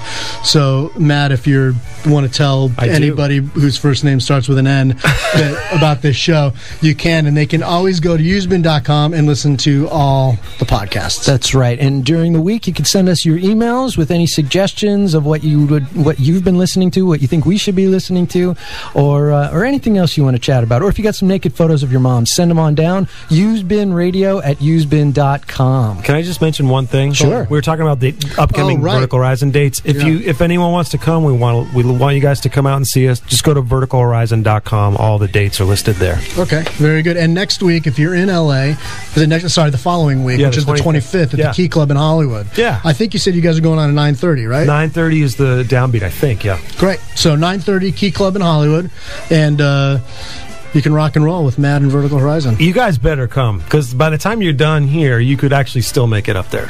We'll give it a try. We'll go. No, we'll go. We've done it before. All right. We went and saw Big Elf at the Roxy and did the same thing. That's so we're in. How good was Big Elf? Oh, it was huge. Big Elf is big. They were really good. Really good. I mean, I laughed the whole time, but I also thought they were really good. Like, because that dude's a beast on the Mellotron. And the guitar player's killing. Yeah. Sorry. All right, we're out. Thank you. Good night, everybody. Nice to see you. And to see you, nice.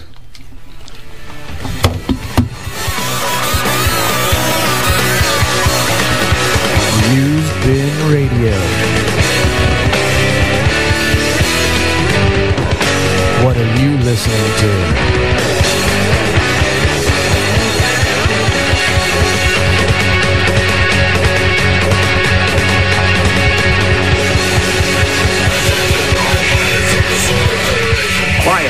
folks. I'm broadcasting. You're listening to a live internet broadcast on Pure Rock Radio. Pure Rock Radio.